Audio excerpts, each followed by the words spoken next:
Yeah, yeah, yeah, yeah, yeah, yeah, yeah.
So yes, for all of you regulars, you know that I really don't like doing these watch-alongs. I'm not, still haven't gotten used to them. I don't like them. I prefer to either give my preview and post reactions.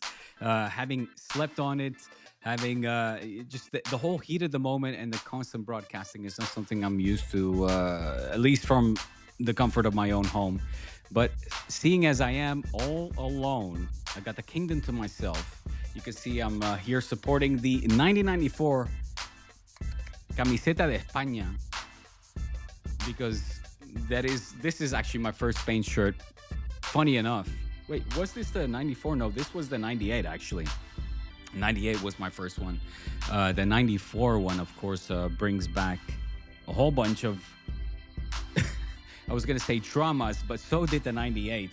These were times where before Spain were actually, before we were winning what we should have been winning all along for many, many years, but we finally got our shit together after 98 when the Spanish national selection, the national side, started to adopt the Barça model, the Cruyff model, really. And that was, of course, the beginning of the success of the Spanish national side. La Roja.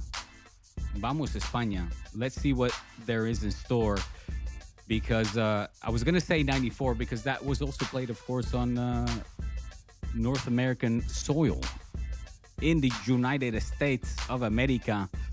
Wow, wow, wow. What a World Cup this is turning out to be. Nada que ver. Completely different from what we experienced in 94 when the game of football was still completely and utterly unbeknownst or unknown. It was unfamiliar territory for the Americans then. Even though I read yesterday, it was still to this day, and I might be wrong, so correct me if I'm wrong, the most, it has the highest attendance in any World Cup prior and post. Even though the orange buffoon came out today and said that it was this one was quadrupling the numbers of any previous World Cup. Well, not the one in '94 when it comes to attendance. Probably in terms of tickets, like prices, absolutely is quadruple than some, probably 10x any prices that we had seen before. But this is not the time right now to have a political chatter. Instead, I would love to know from you how you seen the game so far. 28 minutes in, it is still 0-0. Portugal, Spain. I like the way that we have come out. Me está gustando la intensidad. I like the structure. I like the organization. We have got a very clear idea how to, let's say, compete for possession. It's been Spain so far. Let's have a quick look at SOFA score. Why don't we? To see what the statistics say, because it's all good and well for me saying it, but if the stats don't back it up, then I'm just chatting out of my arse. A ver, SOFA score. Hold on. Uy, good defending, good defending, good defending from both sides so far. I like Cubarsi. Well, I've been liking him all tournament, but I like how we have basically prevented Portugal from presenting any clear and present danger upon our goals so far. A ver cómo hago esto. Es que, claro, tengo todo. I have all of the. Can I do this? Let me see. Will it still work? If I shift it to. No, that doesn't work. I don't have the double screen. Hold on.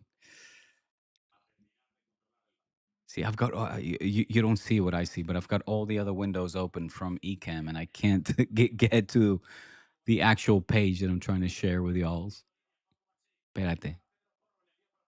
Vamos, porro. I might need a little porro at some point. It's been a nerve-wracking game. It's got me in the edge of my seat. Something that I was complaining about before, of course, the fact that so far the games have not been really, truly nail biters yet.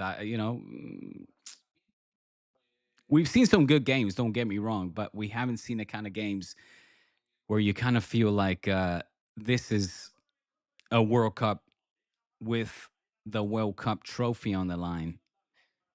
Here we go. So the possession, well, oh, only 54. Wow. Oh, Danny Olmo. Oh my God. We saw an absolute. Hello? Can you still hear me? Is this still working?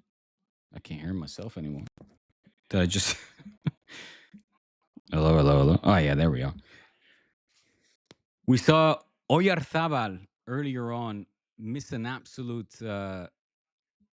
sitter of a chance. It was a 1v1 situation, and I thought it was going to be called for offside. It wasn't offside. It was the right call as well. But that shot going wide, and this header as well from Dani Olmo. My God. Two huge chances para España that have gone wide. All right. Let me have a look here. So, SofaScore saying right now that the possession is indeed, as you would expect, being won by España, but not by a massive margin whatsoever. Portugal, if anything, it is doing a good job of keeping Spain somewhat limited to the ball possession, and therefore having to really take advantage of the chances that they're creating. So far, two clear chances, two massive misses. Oof.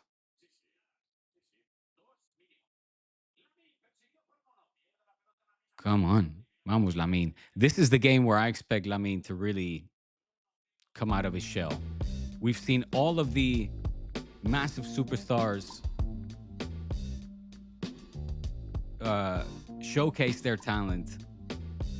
Messi still proving that he is indeed the best player in the world by a pretty big margin, even admitted by Cristiano yesterday in the press conference, a press conference that I hugely enjoyed watching because it was nice to see him relaxed. It was nice to see him take himself and the whole situation maybe not as serious. He admitted that, Messi is just on another level at the moment. I mean, admitting anything else would be, flat out lies, obviously. But it was good to see him admit the obvious. We see Kane, we see Haaland, we've seen Who else? What other superstar have we seen? Mbappe, of course, but we haven't really seen Lamine Yamal hit that level, which is why I think he was pretty, dejected, kind of, annoyed with the fact that he wasn't able to put in the performance that he wanted to. Really, when it comes down to it, get the goal or a massive assist. Have that performance like we saw from him against Inter in the Champions League last season. Here's Dani Olmo.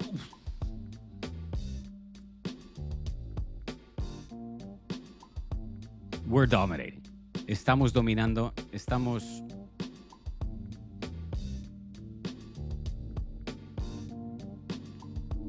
disfrutando de nuestro juego, sinceramente. We're just enjoying our game right now, and I wouldn't say suffocating, but we are clearly pushing them deep into their final third. And you just feel it's a moment of time right now before La Roja, or today en blanco. Me gusta la camiseta blanca. I really like that. The second shirt, quite frankly. Maybe that's my little dirty, secret or whatever for me being a Barca fan. I like that little the white looking shirt. No, but it's like a cream color. It's really nice. Lamine fighting back, trying to dispossess, and getting called for the foul. So yeah, folks, let me know where you're watching from. Let me know as well, who do you think will advance to the next round, this round of 16s? One that has got the world watching. And I would love to know your thoughts on a potential outcome. Will it be Spain that could face the United States of America after that?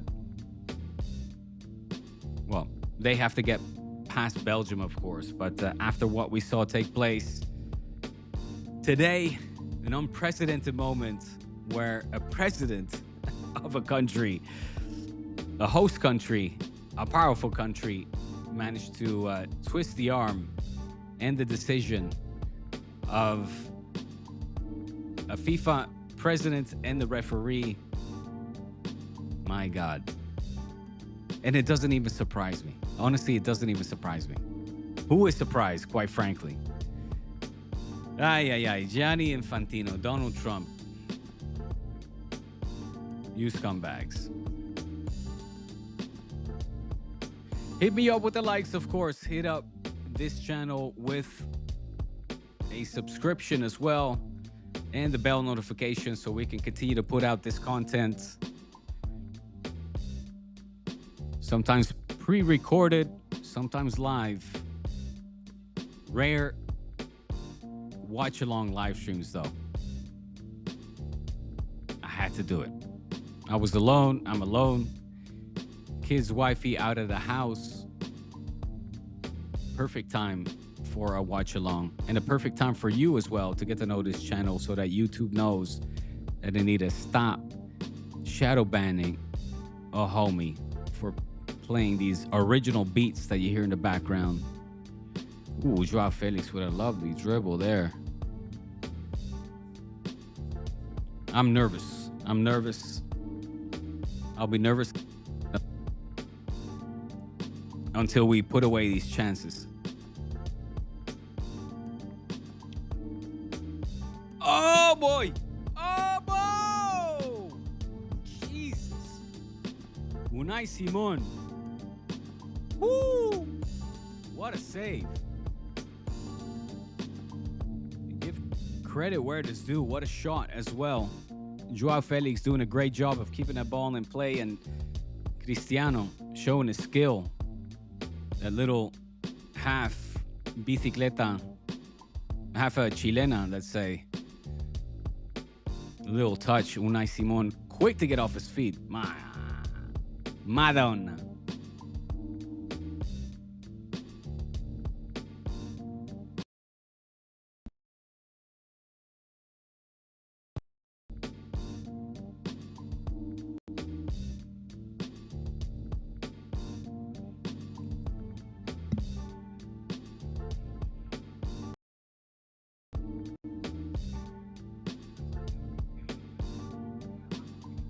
I'll be back in 2 seconds. I'm just gonna put some more lights on. It's getting a little dark. Darkness.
Hello, hello, hello.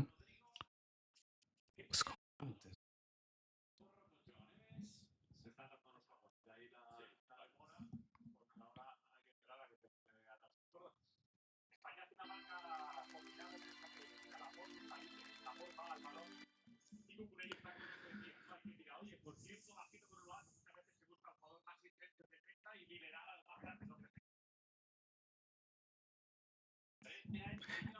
That's what the problem is. I need to be careful. Oh, Mendez! Oh my God! Jesus Christ! That was close. That was close. Oh my God!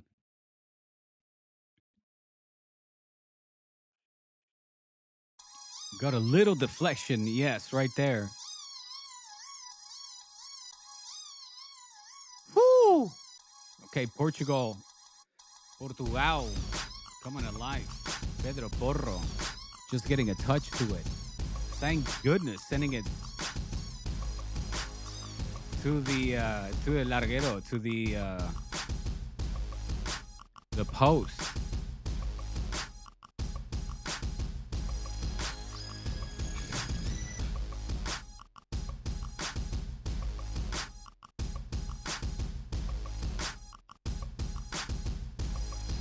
So we're getting into the 43rd minute of the first half. It's been an entertaining half so far. I would love to read you out the stats, but they are completely covered. As you can see my desktop here. Let me just make some space. This is ridiculous. All right, so there's nobody is dropping any comments. Drop some comments in the comment section, yo. Have a little chat with your homie. These live streams can get a little homie with the lonely with the homie.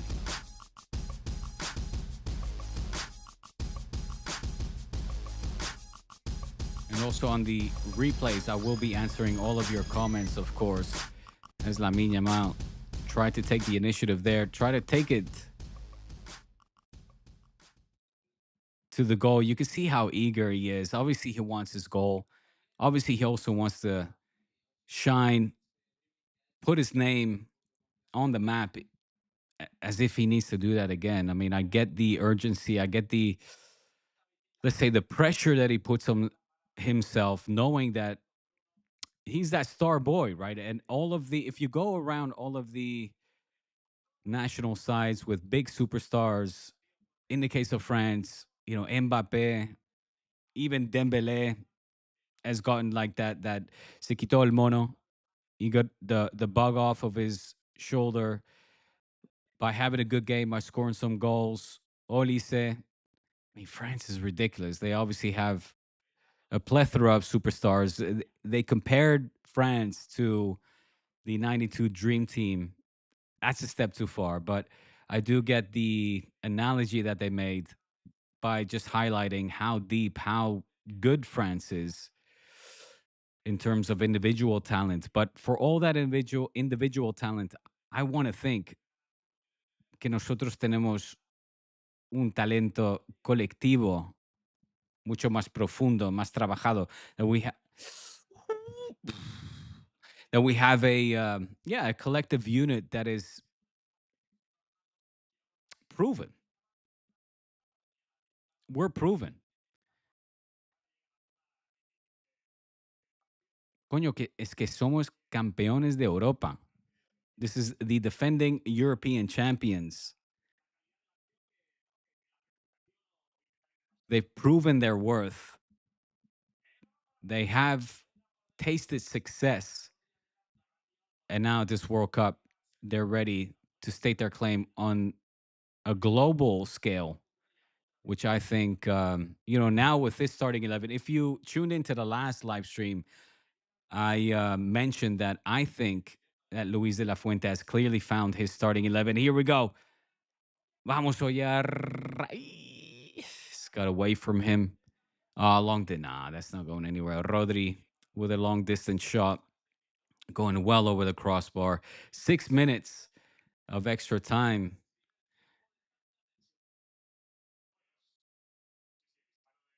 And even though, of course, the last time that these two sides met was in the Nations League final, where Portugal, in the end, were the winners, were the hoisters of that cup. When it comes to actual, let's say reputable international tournaments, the last time we faced each other was in the 2018 World Cup, and who could forget that 3-0 thriller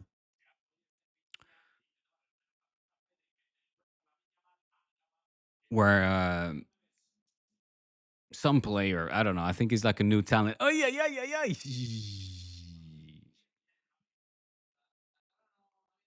All right, mofos, where are you all watching from? Give me some crowd participation here.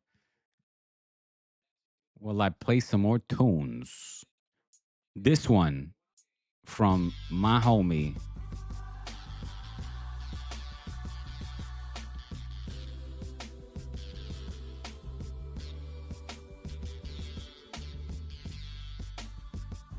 Ajal's music. Oh, Lamine. Oh my God, completely shites it.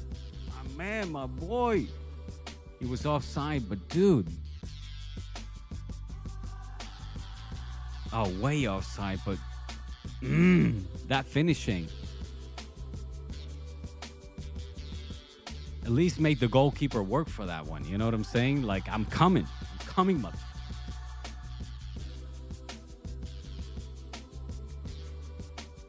Yeah, there's something up with Lamine. He's not in Barca mode, Lamine. You know what I'm saying?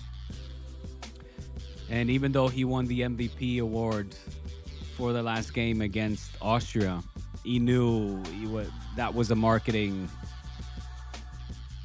stunt where Oyarzabal should have gotten the Man of the Match award. And you saw it in his demeanor, you saw it in his face, you saw when he got subbed off, and when he had to take the obligatory picture with a trophy. He was like, why am I getting this? Free kick. No, Baena has shown what he can do from long distance. Cracking this one off of the crossbar last time. Do it again. Do it again. But in the net. In it. No. That was too far. It was oh,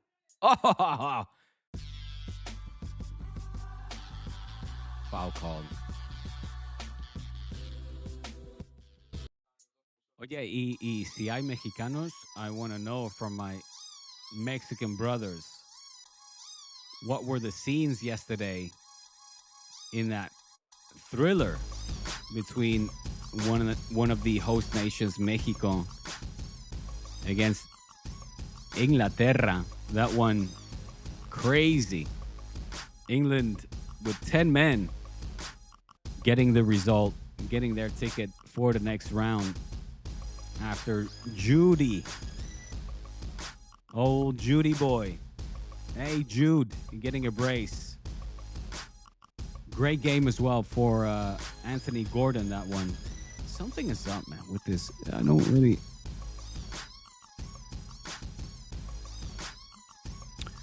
Well, I think the audio is coming through fine, so I'm just going to continue. Would love to know for anybody watching to give me a sign of life and let me know if all is good, what you made of yesterday's game between Mexico and England. I feel bad for Mexico. I root for them, of course. I lived there for a little bit. And after seeing as well the mariachis doing their thing in front of the hotel with music, with party, with good atmosphere, with fireworks, doing their best to limit the amount of sleep that the English team got ahead of the game. I don't know if it worked or not. Maybe it did. I wish a journalist would have asked them about that. If they actually heard, it was a massive party in front of the hotel, the Englishmen. An old tactic. They did the same with Ecuador. I mean, the same has been done since decades, quite frankly. But I'd never seen it that committed and uitbundig, to use a Dutch word here, that outrageous, that loud, as I saw, loud in a good way, because it was good music, it was good vibes, and great fireworks. But yeah, it was very loud, it seemed. But the English getting the job done. Never before had Mexico been beaten in the mythical, iconic Azteca Stadium. So England really pulling a result there for the ages. And from honestly what I saw from the highlights, you know, you can have little quarrels, quite frankly, especially if the team is down to 10 men and you're just fighting for your life. So respect. And I don't say that lightly. All right, y'all. 6 minutes gone. The scoreline still 0-0.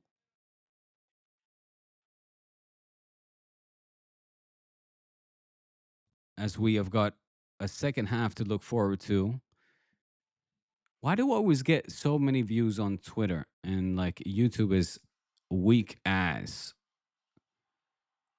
All your Twitter folks, go over to my YouTube channel, youtube.com/dspot, and subscribe, please. These hundreds of views that I'm getting over there would be much appreciated on my channel. If you follow me, if you know my profile, you know that I'm the guy that used to work for Barca, but have broken away, breaking free from the shackles to do my own thing.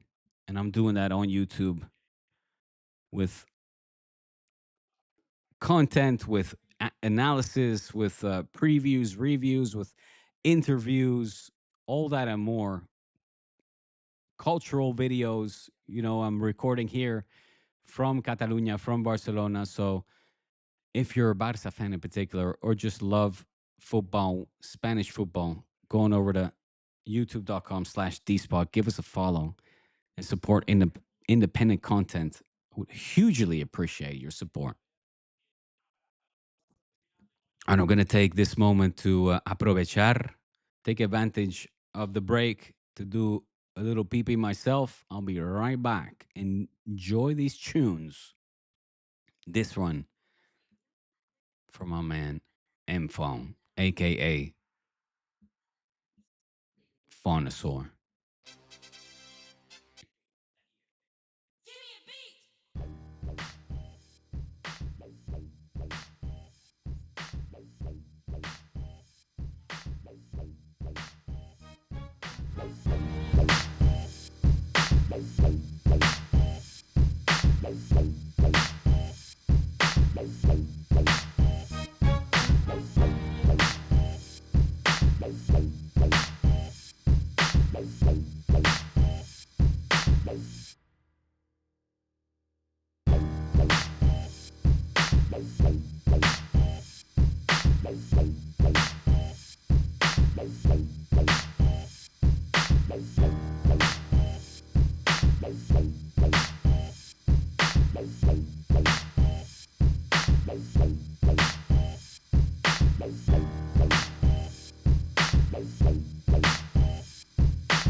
So as we're waiting for the halftime break to end and the second half to commence, what and the players slowly but surely coming onto the field, what they are reporting here on Cadena Ser is that Rafa Leao looks to be doing warm up exercises.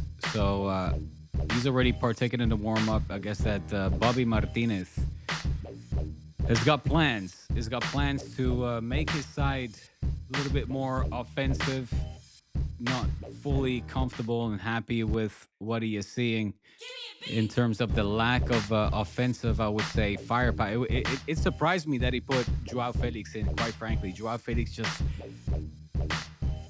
I mean, which team is still really banking on Joao Felix? With all respects, huh? With all respects, he is a very talented football player, an exciting one at that, a unique one, a unique one. But he just ain't got it anymore. He hasn't had it for a very long time. So I would expect just a straight substitution there to see if he can get Rafa Leao to inflict some pain on that left flank where he's facing Pedro Porro.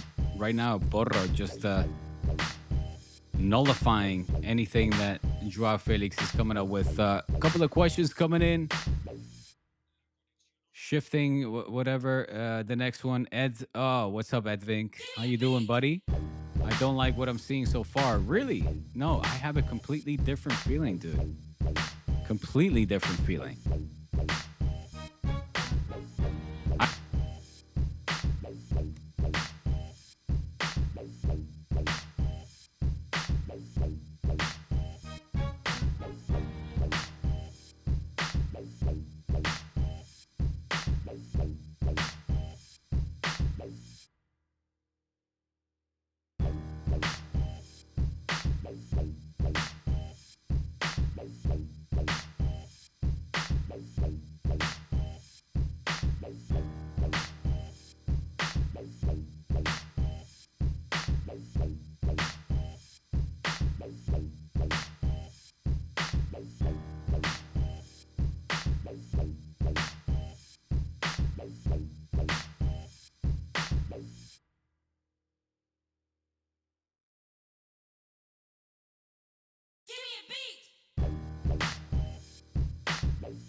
Cadena Ser, my trusty match commentators.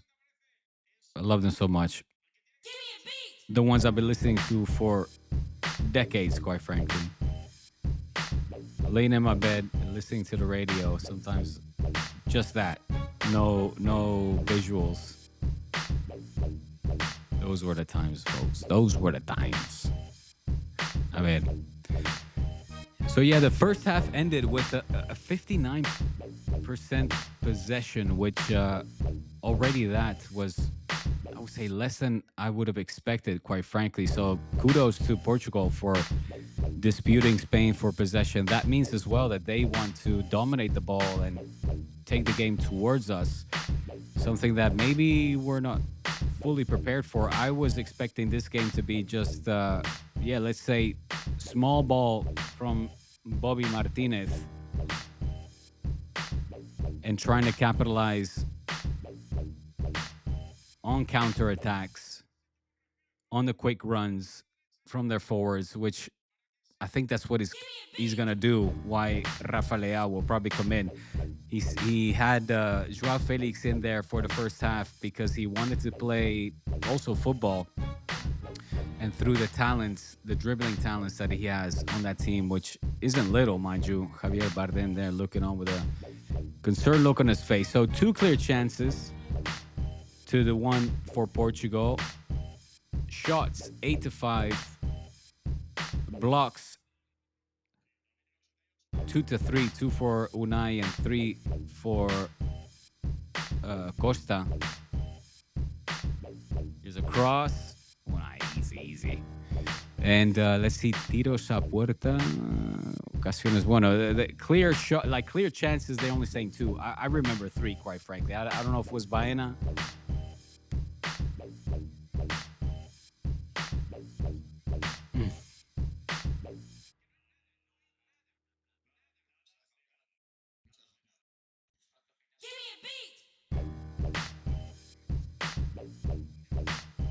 What are you saying, Edwin? Hold on, let me pull your comment up here. Oh, finally, I can do it on the shared screen as well. Of course, that makes sense. Wasn't able to do that in the past. Hold on. I was expecting death by 1,000 swords through possession as well.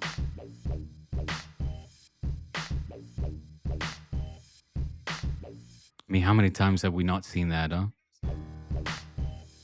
Who can forget Lucho Spain against Italy? Vamos, Lamine. Take him, son. Hey! Nah, nothing. Res. Nada.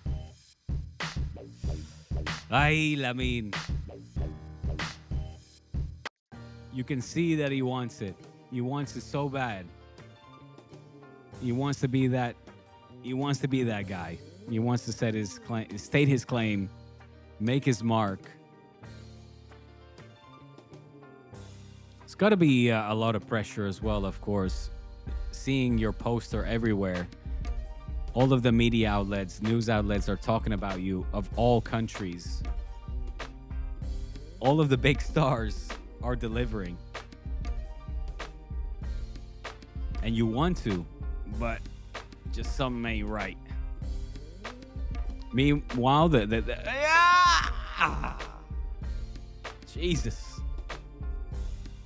I said, meanwhile, the team keeps winning, so that is a good sign.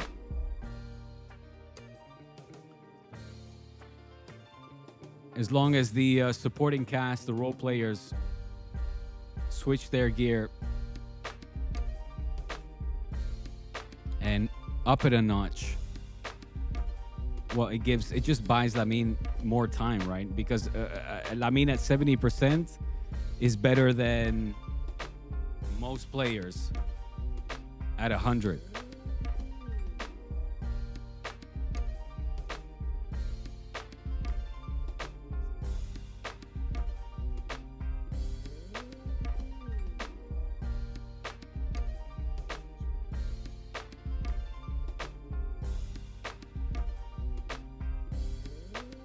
¿Qué dices? Espera, wait, the radio is way off here. It's not in sync at all. What is happening here? Jesus Christ, they're actually ahead. Hold on, hold on. What's going on here?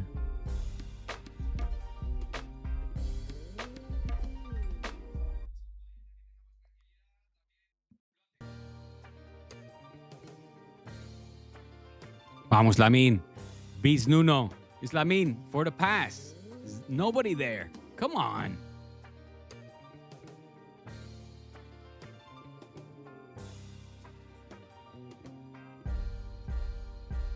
See, quite frankly, I feel that Lamine has been very, very solid. Not to the level of Lamine versus Inter, but super solid. But what has been missing is that final pass, that dagger pass, you know, that shot that doesn't get blocked by teams just packing the 18-yard box. It's going to come. It's going to come. And when it does,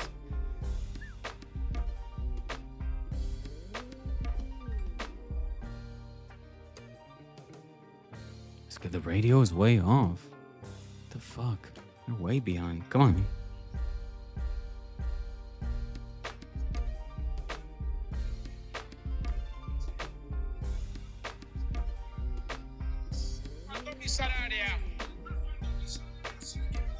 Me encanta.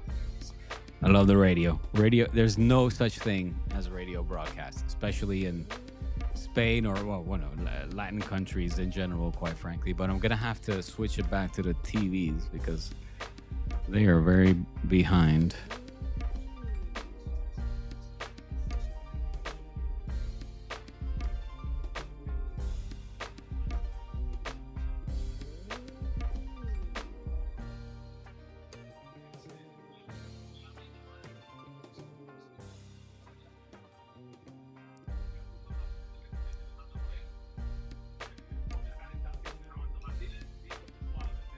So Edwin, jij bent Nederlands toch? Als ik me niet vergis. Hoe voel je over the exit from our Oranje boys? And who do you want to be the next coach, the next manager for het Nederlands elftal?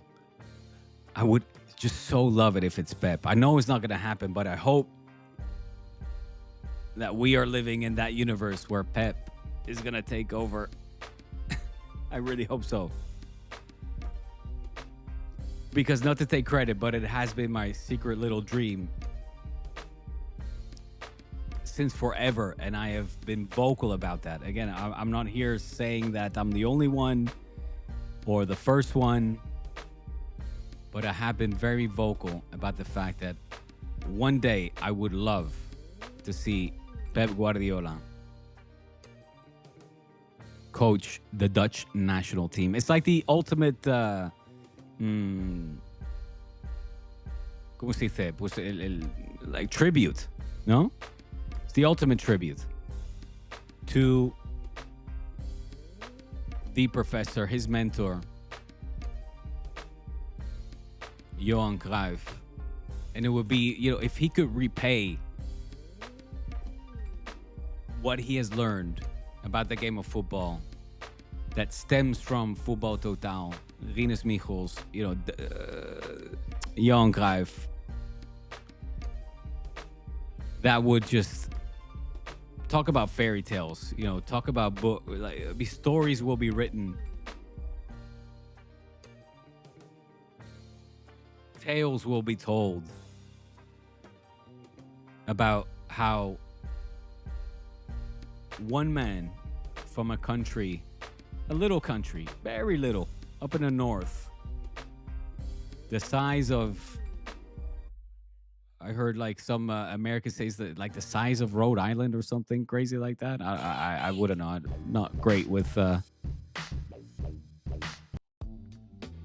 American geography, but small country, population right now of some 18 million or so.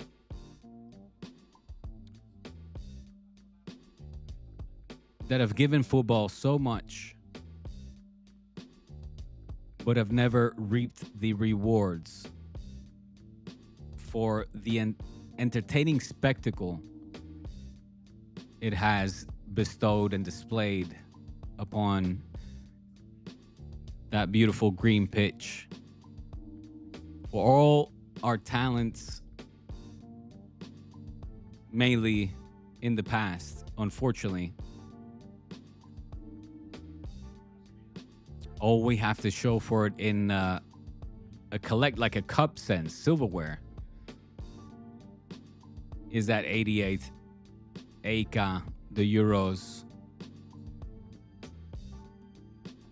that quite frankly served a double purpose. It served to get the hump off our back. It served the Netherlands to get over the traumas and the disappointments of 74 and 78, albeit that those were World Cup, of course, World Cups. But it was kind of, we finally got that one. And it was the start of something beautiful. What proceeded after 88 was nothing short of entertaining, awesome, just super good football, offensive, creative, where individual talent met also tactical, strategical brilliance to a degree. Maybe the reason we didn't win more was because of whatever, let's say, additional factors affect a team. Internal arguments. Who knows, quite frankly. I don't want to, again, make this political, but there were clearly some dressing room battles, but that, I feel like that is always the case, right? There's no dressing room that is ever fully in sync, fully content. You have to deal with those kind of things. Egos, culture.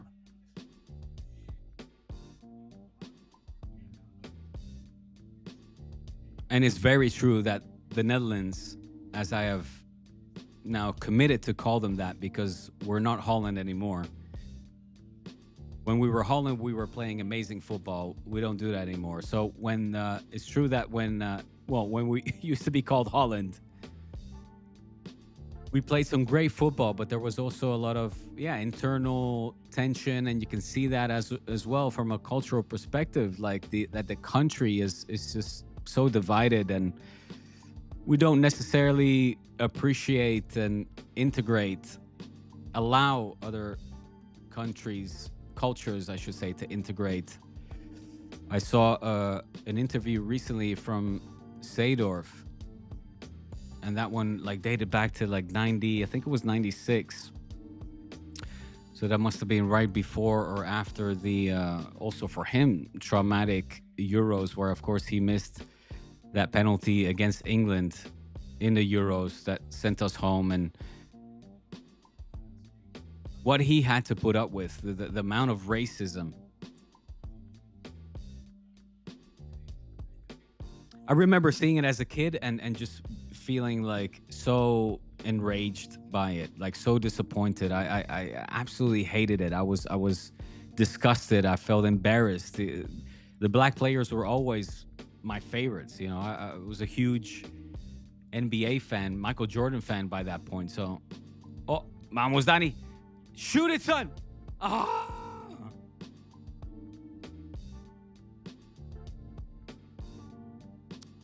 Pedri with the big chains. But yeah, I remember seeing 96, when Seedorf missed that penalty. I remember the racial abuse that he suffered, but already in 94. When Aaron Winter, I don't know what he did. If anything, he scored a goal against Brazil, but he might have picked up a yellow card or missed a chance. And I was at a friend's house watching that and hearing my friend and the adults get into the racial abuse over one of our players. You know what I'm saying? It was made my it was gut wrenching. It twisted something in my stomach, and I fucking like can't stand. I hate that shit. I never understood it, and I've never partaken in it. At least not to, let's say, my knowledge.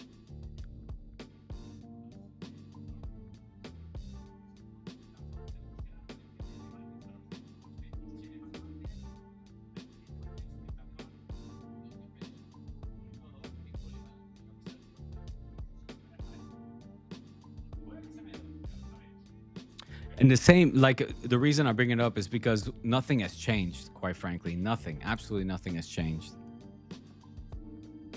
With the exit of Oranje, the misses, who was it? Clivert, Somerville. They had to turn off their comments because of all the racial abuse. England last time around, más de lo mismo. It's like, dude, what are we doing here, guys? Like, what actually are we doing here? How's it possible that in this day and age, we still have not just a portion, like a large, it's not just the bad apples. No, it's a lot of fucking bad apples, rotten apples that continue to just spew vile hatred, xenophobic, homophobic, racist, bigoted insults and abuse towards people in general in society, and you know, in this case, like some dude's kicking a ball. You know what I'm saying? It's fucking sport.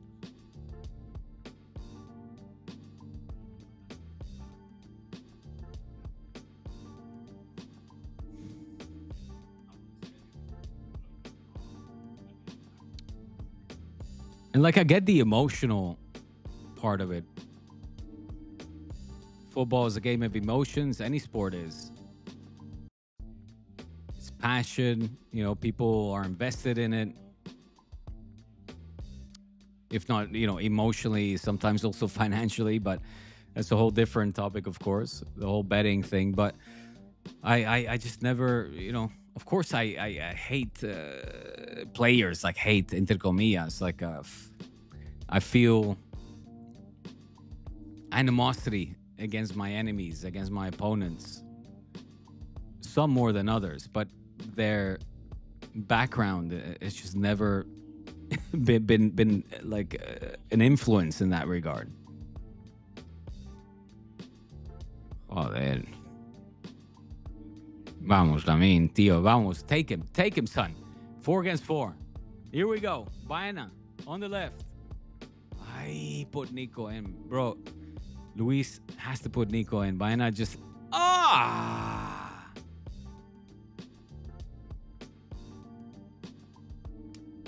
If I'm De La Fuente, I'm putting in Nico Williams right now. Because what made Spain so great in the last Euros, in the 2024 Euro Cup, was the use of the wingers, and we just don't have that game.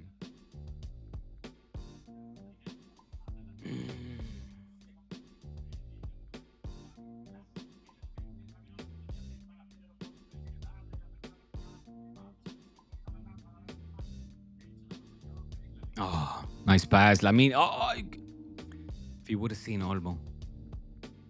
That was a tough pass, though, by Pedro Porro to Olmo. I think he saw him. Yeah, very difficult.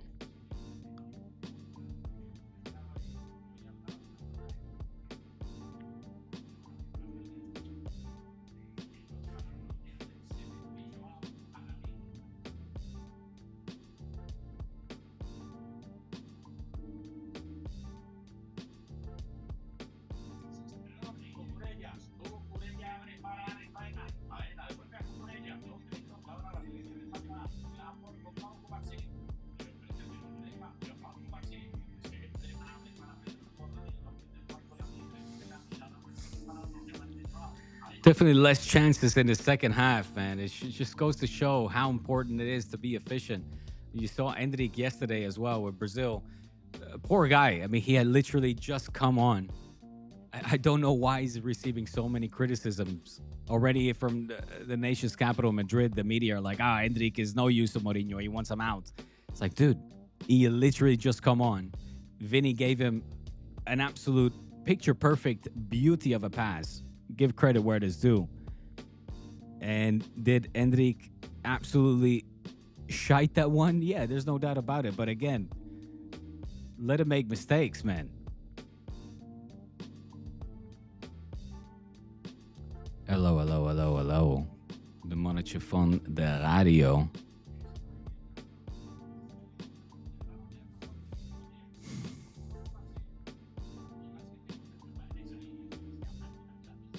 Go, Pedri. Go, bijna. Ah!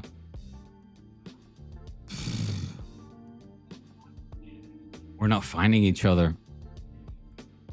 That Portuguese defense is just so packed.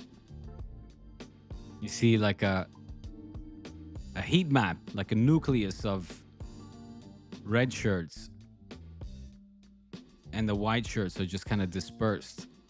All right, hydration break, y'all. I'm gonna do the same. I'm almost out of water here. Stick around. The last, 25 minutes to go. Let's just hope it doesn't go the distance.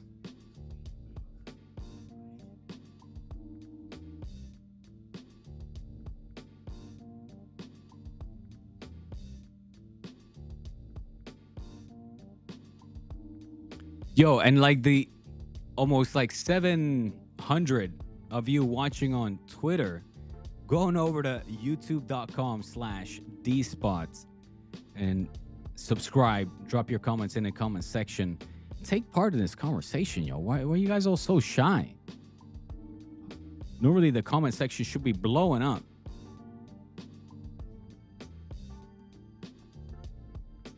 Oh, I gotta get the charger also. Hit me up with some comments, yo. Let's get a conversation going here. Jeez.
Ah,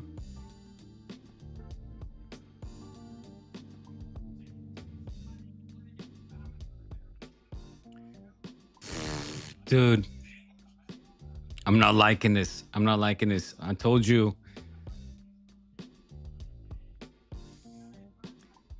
I'm not liking this. I had a bad feeling before the game. Quite frankly, I know our worth. I know our talent. But the fact that we haven't materialized. Ay, el tiburón. Oh my God. Let's hope we have an inspired tiburón. Shark. The shark is about to come on.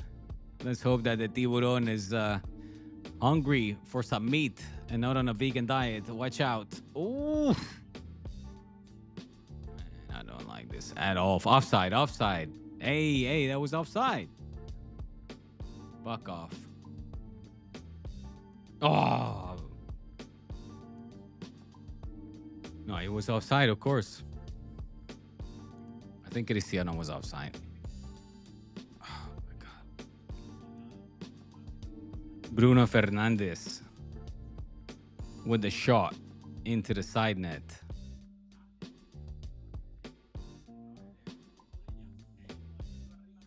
Listen, all of you on Twitter, go to fucking YouTube, okay?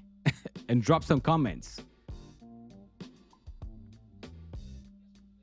Or drop comments on the guy that, I mean, are you guys dropping comments on an actual Twitter and I'm just not aware of it? They should be coming through. Where are you guys watching from? How y'all feeling? Somebody, anybody. This is one of the bigger live streams I've had. Surely somebody can open their mouth, type a few words,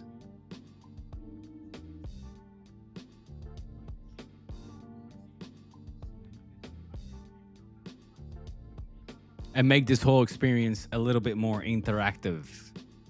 Solo un poco. No pido mucho tampoco.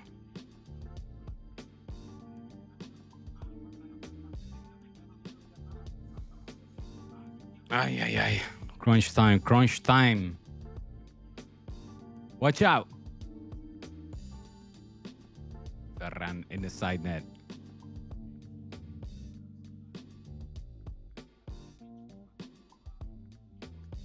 Listen, I'm not going to be on the Ferran hate train, quite frankly.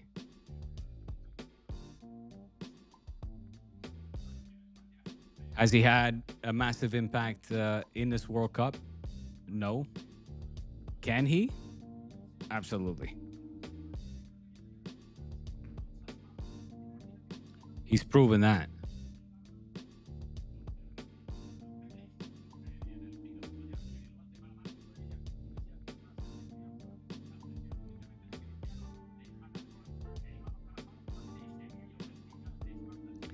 Any Belgians on this stream? I am dying to hear from you. Also Americans, to be honest, but Belgians in particular. I was telling friends of mine, I'm like, oh, Olmo, come on. Oh, no, dude. Oh, God. You know, they had two in front of him. Nice little turn by Olmo. Taking it on his right. Semedo. Oh, what a great block. Jesus. ¿Quién era este?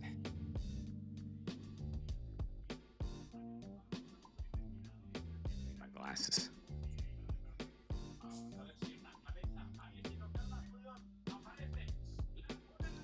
Diaz.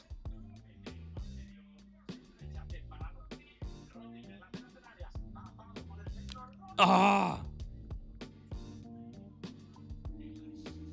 Come on, we're right there. Vamos, coño. Vamos, Lamine. Ahora, mira.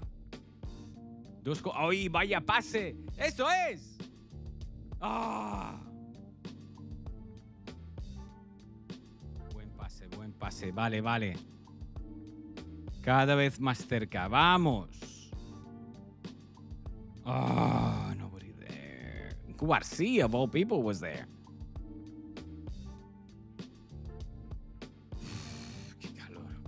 Me muero de calor.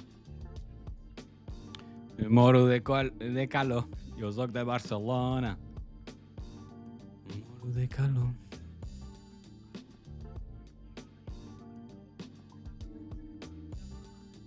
I mean, with the corner, putting it in. There's Ferran, Rodri. Mano.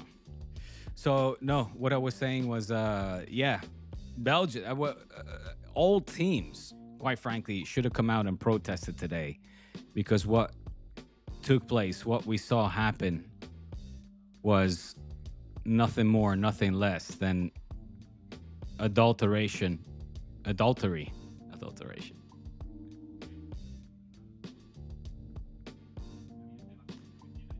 Corruption, the changing of rules that have been in place for literally centuries. All that to suit the biddings of the orange buffoon. Vamos, Lamine. So yeah, I wonder what's going to happen. I read that the Belgian Football Federation put out a statement. That's probably just, to save their face of some sort. I just flat out would refuse to play. Because also the article, the clause that they use to justify the suspension of the suspension, right? The delay of the punishment of the red card is incorrectly. Oh, qué grande eres. Pedro Porro. Porrillo para este hombre at the end of the game, not now. Huge.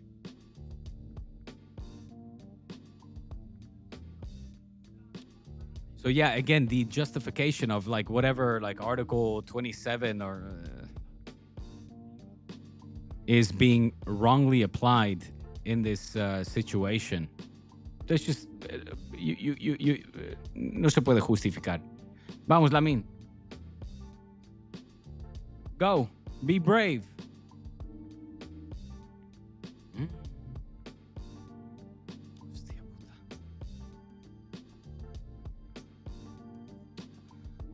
Man, I can't believe 90 minutes already up, dude. Se han pasado volando, quite frankly. Bernardo Silva. Concentrado.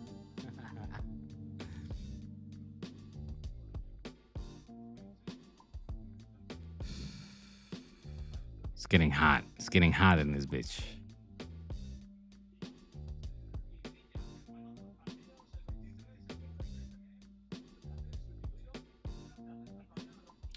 Vitinha coming off, I would say rightfully so. We haven't seen much from the man. I mean, standouts from Portugal, quite frankly. I wouldn't even know where to start other than probably their defenders and goalkeeper. Costa having to perform a few saves here and there, but nothing massive neither. How funny is it seeing Semedo? It's funny for me.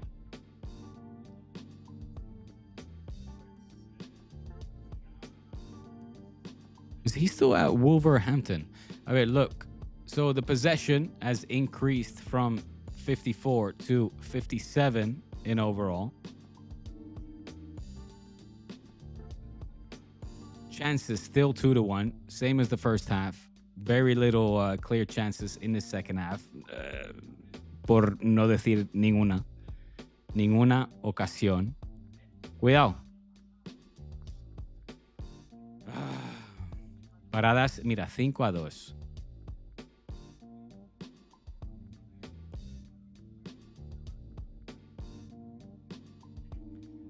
Fabian going to come in.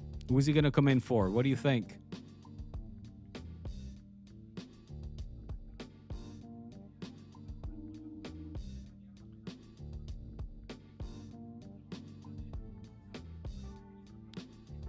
Surely not Rodri.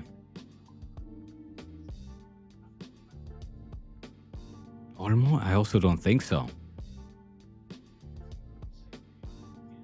And Merino, wow, he's shaking up the midfield big time, huh? Uy, sí, bueno, correcto. Pedri's been very quiet. Sí. Not a good game from the Canarian.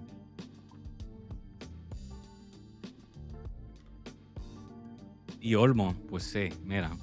A ver, Olmo was definitely more inspired in the game against Austria. We haven't seen that offensive, let's say, willingness and determination, quite frankly. So, I don't know, though. Taking off Pedri and Olmo, you got to do what you got to do. Now they got to step it up, though. Come on, Lamine. Vamos, coño. Eso.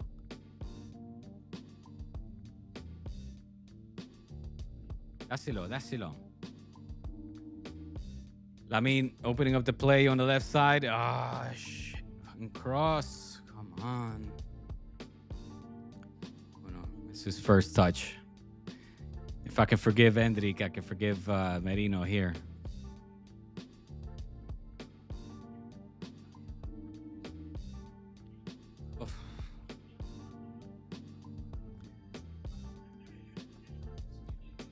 Look at the match momentum, man. It's just Spain taking it to Portugal. Portugal clearly just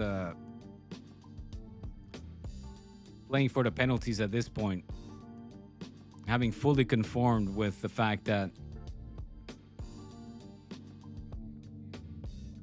they got nothing going. Like, it's counter-attacking football, which is what I expected from the start. They're doing it now.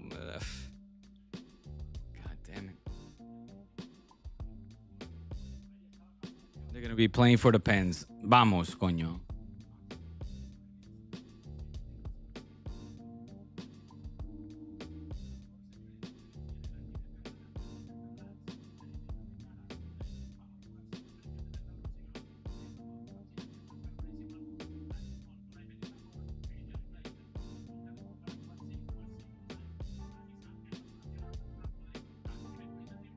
Can we get Laporte, please? Can Barça get Laporte? Deco's in the building. Deco has traveled yesterday. He traveled to North American lands to be in attendance for this game right here.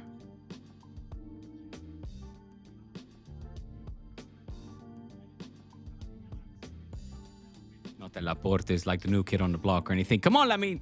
Give it. No, top of the... Oh, that wasn't Lamine. Sorry. That was Ferran. Fucking... Oh. You should have given that to Merino. Merino was lurking there. You saw him at the edge of the 18-yard box. Little pass back. Boom. He was too eager to give it to Lamine. Oh, God.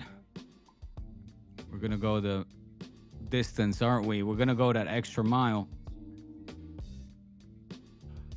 Fuck, I really hope it doesn't come down to penalties, man.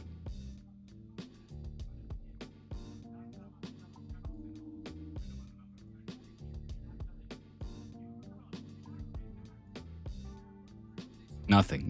Nada. Res. They got nothing. Oy. Hey. Hombre.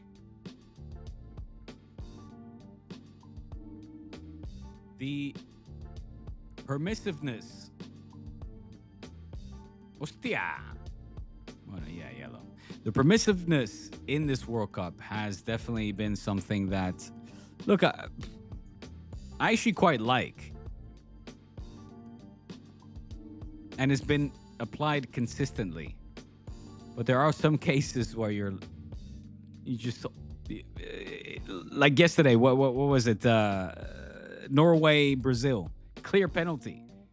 And he needed to wait. He even needed to go to VAR to call that a penalty. There's just some things that are obvious, right? Messi, the GOAT of football, obvious. Yesterday's penalty in Norway, Brazil, obvious. Call it. Just say it.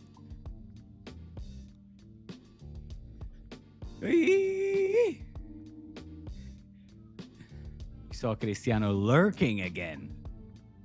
Ah, my God. How many minutes of extra time? Not too much. I would say maybe 4.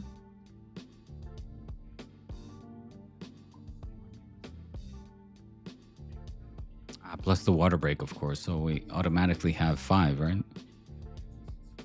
No, no, no, no. The clock stops. Go, son.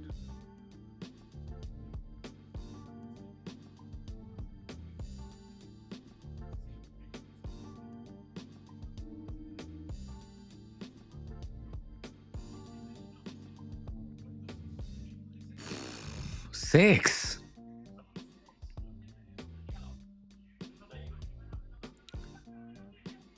¡Ahora sí, coño, vamos! ¡Vamos, Merino!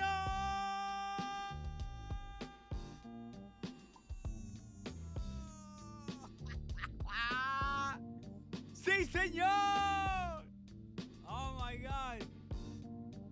I'm still waiting for them to call this one offside. I literally looked at my screen. I look up, it's Merino on a 1v1. Tell me that's not offside. Let's go. Vamos, coño. Vamos, España. Eso es. Celebrating that iconic. Oh, dude.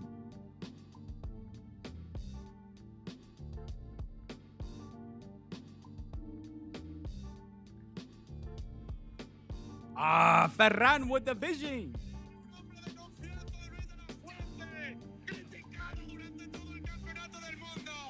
Otra apuesta fundamental del seleccionador nacional, que desde que se lesionó le llamó hasta Londres para decirle: Merino, te voy a aguantar porque eres uno de los míos. Lo decía Álvaro Benito, lo decía Kiko Narváez, lo confirmaba Rafa Alcorta. Hemos sacado a Merino, que tiene gol, la primera barraca. La jugada es un escándalo, con el pase filtrado de Ferran para Merino. Merino, que entra como un caballo dentro del área y con pierna izquierda, pegadita a la cepa del palo, bate a Costa y nos pone por delante en el marcador. Le han salido bien los cambios a Luis de la Fuente, le ha salido bien meter a Merino en el terreno de juego, en la primera que tiene, esperado hasta última hora, viene directamente desde Londres Mikel Merino para rescatar a España. La tuvo Merino, la primera para adentro, se la presentó Ferran, cogemos medio billete para los cuartos de final, marcó España, marcó Merino. ¿Cómo me alegro por ti, chaval? España 1, Portugal 0. ¡Qué momento, Ponce! Tu amigo Mikel Merino, de momento. Hostia, I still can't believe it. Quite frankly, I'm shell shocked, and I'm also.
Yes, yes. Now you can, right?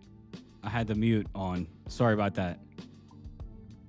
Can you hear me now, Richard? Hello, hello, hello. Yeah, you should be able to hear me now. Just confirm. Yeah, yeah, okay. Yeah, no. So what I was saying, yeah, boogieing big time, man. I did not expect that.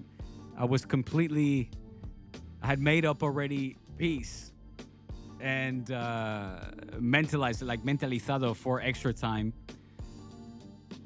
This goal came out of nowhere. Merino, magical Merino, the super sub once again, coming up huge to deliver the win. And quite frankly, deserved as well, because if you look at it from 90 minutes, the overall game, it was Spain that took the initiative, Spain that wanted to play football, Spain that attacked, that we had the better chances. Even though in the second half it was a lot more igualado, a lot more level, based on that first half performance. I can't believe it, man. Yeah, for sure. This had extra time written all over it. Bobby Martinez was like, we are going to play for extra time and play for penalties and see if we can get a similar scenario, what we managed to achieve in the UEFA Conference League. That was a very similar match, for that matter. Instead, it was a 2010. Who remembers the 2010 Spain-Portugal where we beat them 1-0? It was similar to that. Oh, my God. Merino. The same celebration as his dad, once again, paying tribute to the old man. Ah, feels good. I'm still sweating, though. Still hot as fuck. Get this in. Oh, my God. Yeah, I'm not even talking about the 2010 final. I'm talking about the was it the quarterfinal between Spain and Portugal where we beat them 1-0. Was it the quarterfinal? Yeah, it was the quarterfinal. And look, the last I said last dance before. It's not a hot take, but the last dance of Cristiano Ronaldo coming to an end.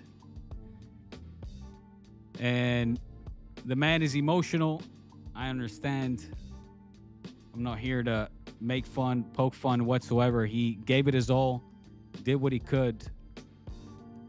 And as I was saying before in the broadcast, in his pre-game press conference, you could just kind of see a different Cristiano. It was the same with, like we see with Messi. It's like they've already achieved so much that they approach this in a way that I think, especially Messi, obviously, because he has won the World Cup and he is still on top of his game, but a Cristiano that is not the player that he used to be, that admitted that Messi is the best player still right now, or the better player.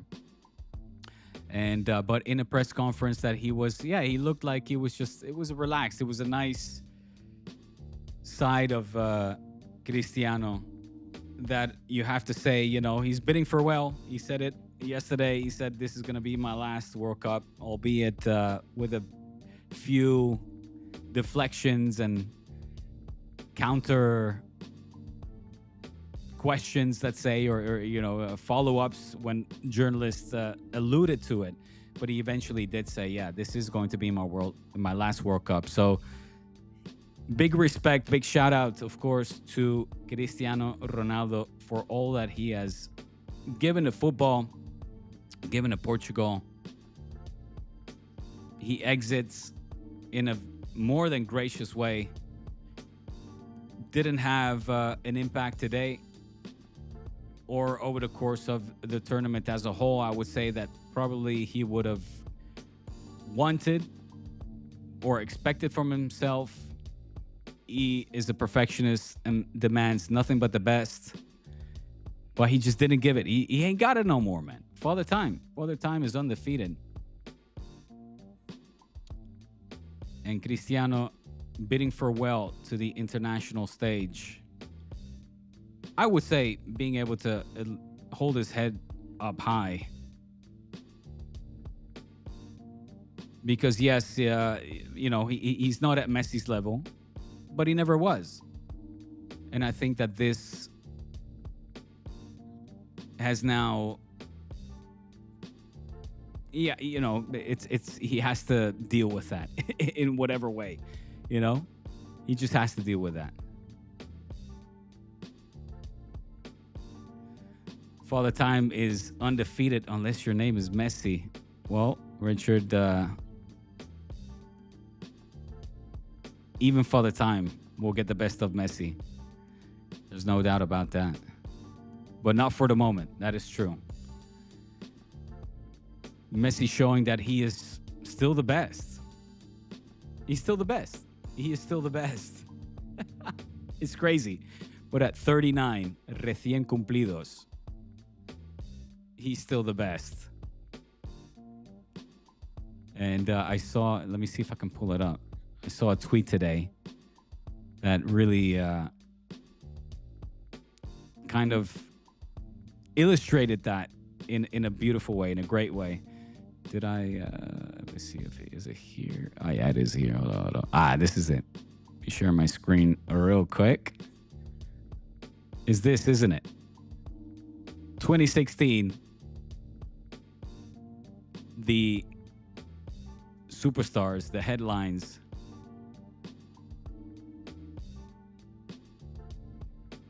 The focus was all on these three players: Neymar, Cristiano, and Leo Messi. And a decade later, there's only one more. There's only one player that continues to be relevant in this conversation. And that is the GOAT, the undisputed GOAT, the footballing GOAT, the greatest, Leo Messi. But anyway, that I don't know why I'm pulling. Let me have a listen to what Rodrigo's saying. I'm going to get to your comments. Yeah, hit me up with your comments. We're going to get through all of them. We got the full post-match. If you're just joining, welcome to D-Spot for all of your World Cup 2026 reactions, analysis, pre-game, post-game, live streams, and uploads. This is your home with a perspective of a Dutch Spanish native. Se me corre en la sangre. I know that people hate on me. They're like, you got to pick one side. Well, I've got both Dutch and Spanish blood running through my veins, 50-50. So with the exit of Oranje, my full and undivided attention and support is, of course, for España. And the Swiss, actually. My wifey is a Swiss. So hit us up with the subscription. Hit that bell notification so you don't miss out on the content that I post on this channel. And drop your comments as well, because I'm very keen to get to know your thoughts on what we just witnessed. It wasn't the Lamine versus Cristiano showdown that we would have probably hoped for, we would have wanted. I was dying for a Lamine version that we saw against Inter. That didn't happen. Still, Lamine is, he's being quiet. He's not the Lamine that we see on with Barca on a week-to-week basis. And I was quietly hopeful that we would see that today in this huge game against Portugal. Rodri, man of the match, I would say so. I thought that he was super solid. Such a reassurance. As I'm hearing fireworks going off. I love that.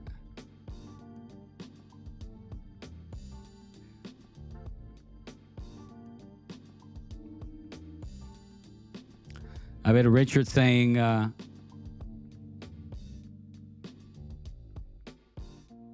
Cristiano stayed one more World Cup too late. He should have retired.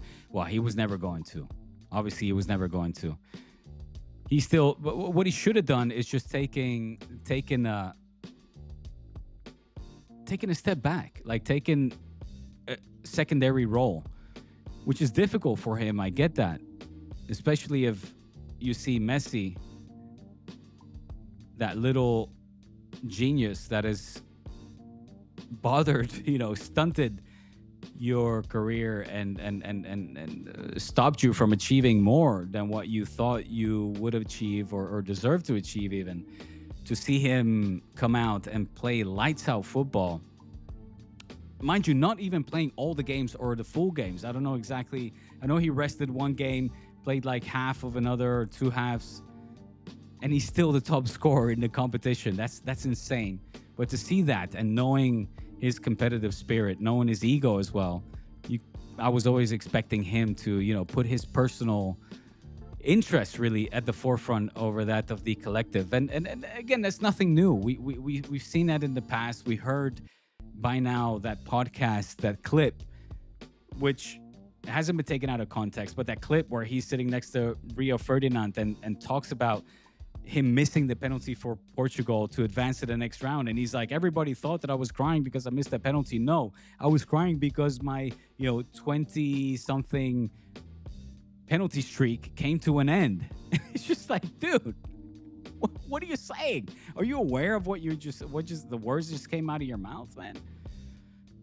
But yeah, I mean, I would say his egocentric nature and view of his world, I mean, nihilistic is what you could call it, is really what I would say prevented Portugal for probably, I don't know, advancing or playing better.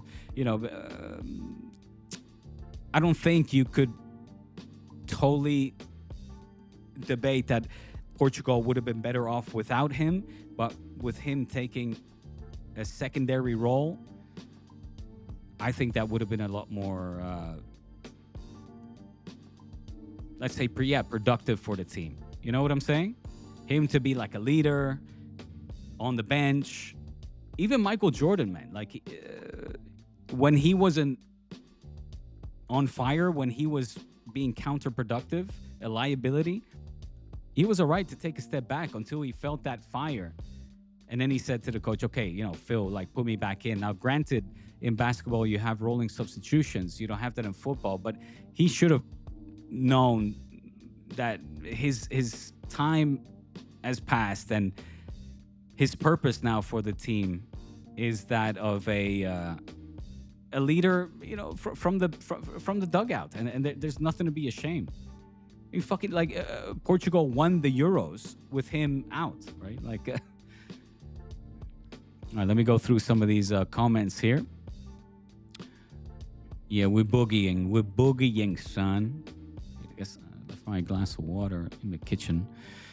Defensively, Spain has been impressive, especially our star defender, Cubarsí. Hey, spot on, Richard. 0 goles.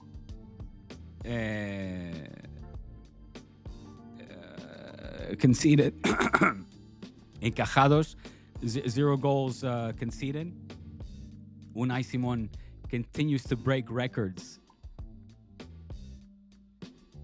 while having to either not stop or make very little saves. That is huge. That is hugely impressive. And a lot of that, of course, is down to the solid defending, elite defending from the other 18-year-old that we probably don't talk enough about, and that is Pau Cubarsí.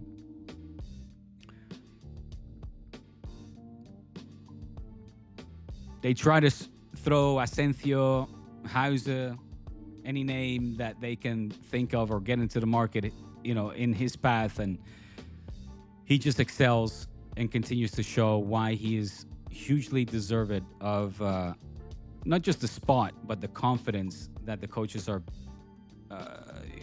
placing upon him, that have in him.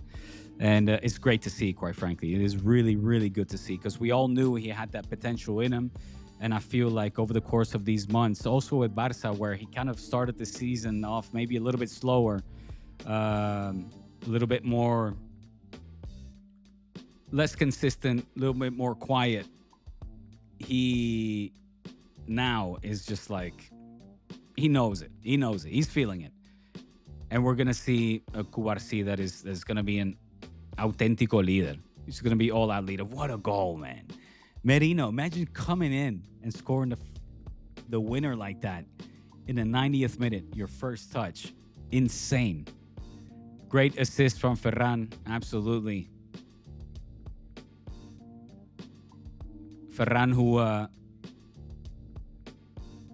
needed an assist like that, I would imagine, you know. Not that he's like downtrodden, but he hasn't really stood out neither this World Cup at all on the goal scoring front. And lovely, quick taken free kick. Rodri with, oh man, what a pass from Rodri though, man. Rodri was balling this game.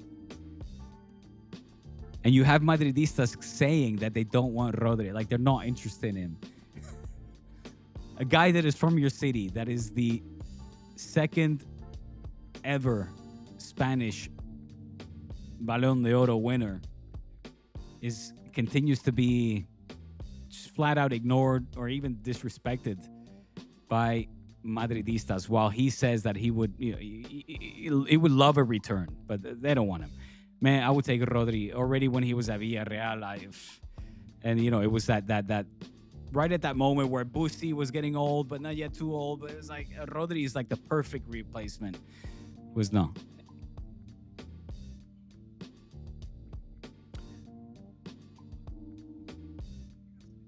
Edvink, he's a pretty man. We will see some emoji comments on a Messi post again in due time. I imagine you're talking about Cristiano here.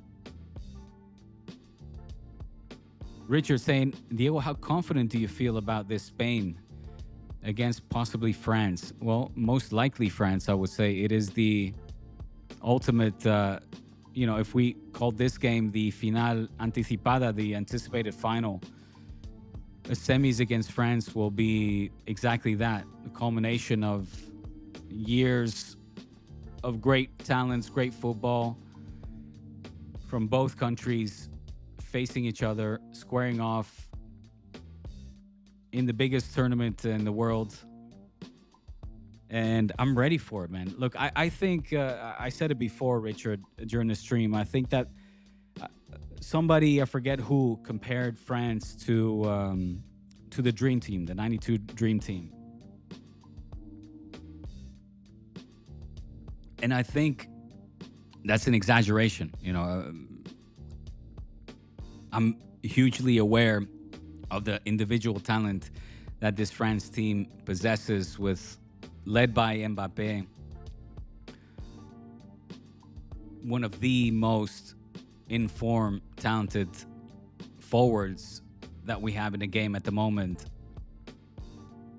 Beside him, the Ballon d'Oro, Ballon d'Oro holder, Dembélé, also another fantastic player, one of the best in the world. You know, Xavi said it. He's the best right winger in the world. Then you have others. Olise, you have a great midfield. You have a great defense.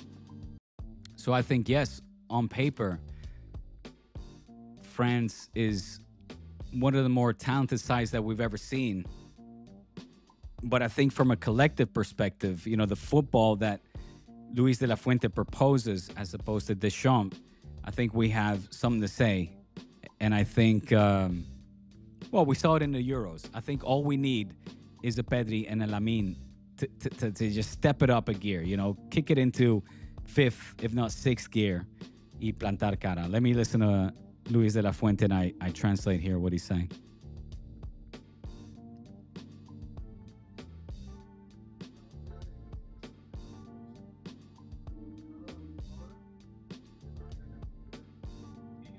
The game was resolved in the last minutes, and I'm very grateful. Mikel Merino never fails.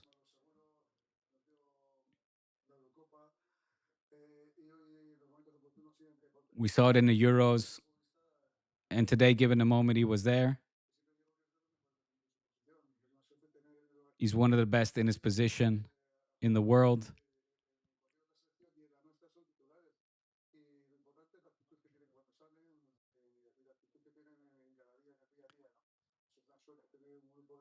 All my players are starters, and what is important is the attitude when they come out to play.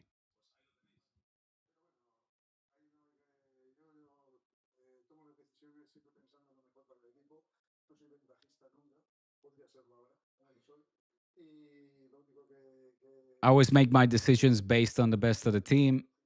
I think he was asked about Merino starting or not starting.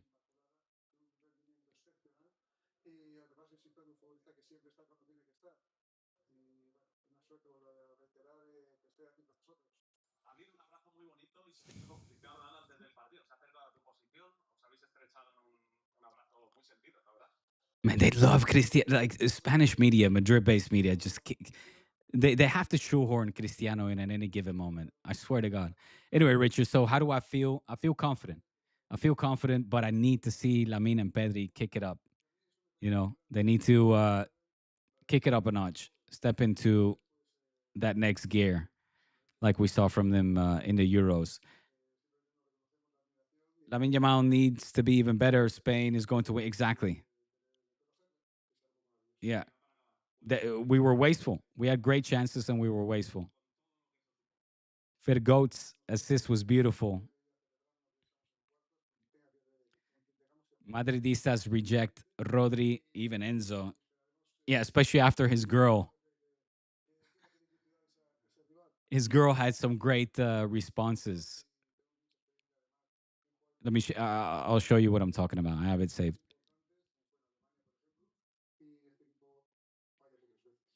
To put on the AC. Goddamn, sweating bullocks.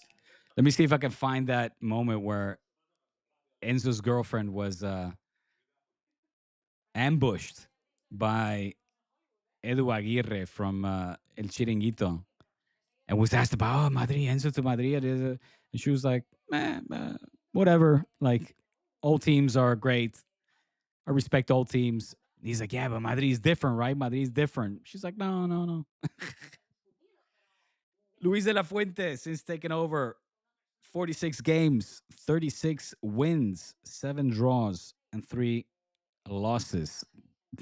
That's impressive. That is impressive. Nations League champions in 2023, Euro Cup in 24, Nations League final that we lost to Portugal, of course, in 25, and then now quarterfinals. He's done good. I like Luis de la Fuente. I genuinely do, even though it upsets me when he plays a Gavi, a Pedri, or Lamine for too long, far too long. Fermin to the point where they rack up injuries, season ending, if not career ending injuries. But yeah, I do like him. And he knows these players. He knows, he's been coaching these guys since they were literally kids. Nice gesture from Cristiano, it's true, to Luis de la Fuente. He's class. He's class. He's definitely become more humble, more likable. I need to turn on the AC, folks.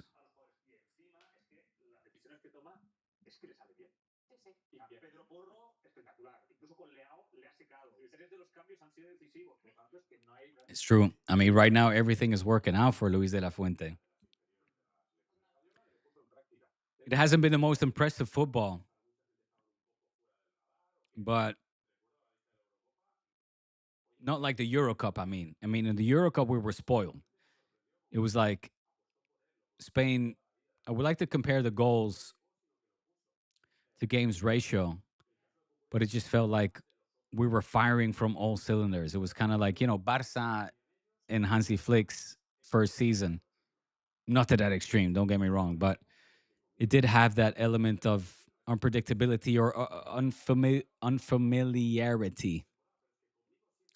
with Nico and particularly Lamine being the stars, and then everybody else just playing. Fabian, Rodrigo, obviously pre-injury Rodrigo, and it's different now. But he's knowing how to manage this group to a point where he is still allowing the veterans to state their claim, giving them multiple chances. Because Rodrigo, like Pedri, has not been great. In fact, Pedri still needs to show up, and Rodri has. This was a great game for him, but he's given them that continuity. He needed 3 games to figure out the starting 11. He got it right against Austria. And now he's given that continuity, now he's found it.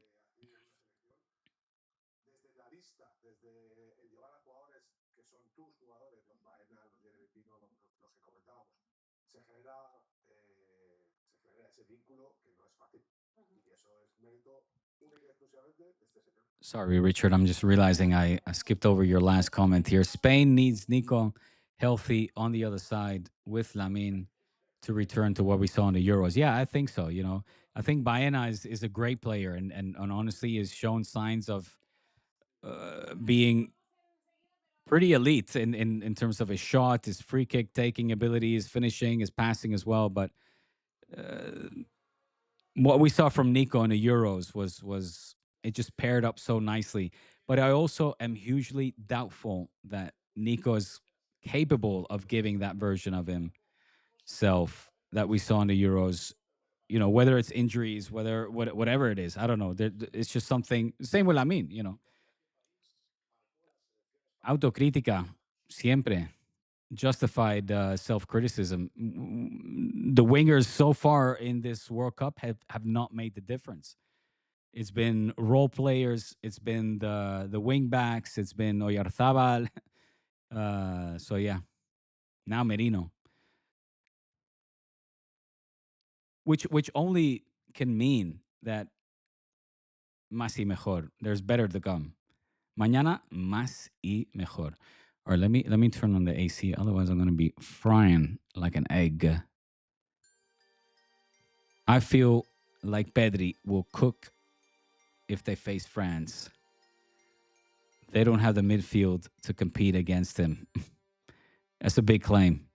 Let me address that question when I'm back in a minute. This is the spot for the post-game reactions between Portugal 0, España 1. On we go. A cuartos, coño, a cuartos, vamos.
Let's have a listen to Bobby Martinez saying that it was a very tactical battle.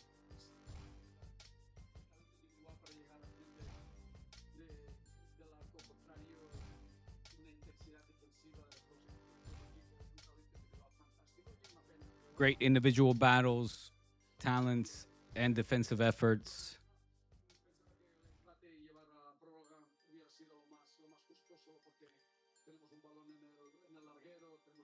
Bobby Martinez, the Portugal coach, admitting that he was playing for extra time. That was obvious, but not dirty.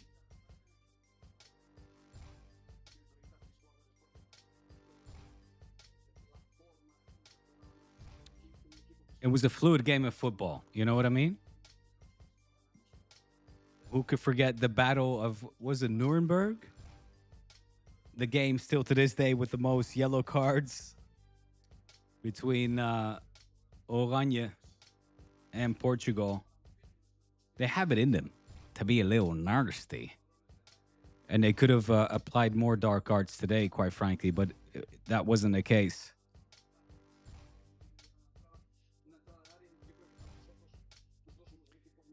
Portugal could have won that. Ref soccer, so many crosses from Pedro Neto and no one there. Well, I mean, coulda, woulda, shoulda, but didn't, my friend. Spain also could have been up 2-3-0 after the first half with some clear cut chances that they didn't materialize, they didn't capitalize on. Such is the game of football. Spain, you can't argue that we're not deserved winners. Sin ninguna duda, vamos, es que sin ninguna duda hemos merecido ganar este partido. El mejor equipo ha avanzado. The better team advances to the next round, to the quarterfinals.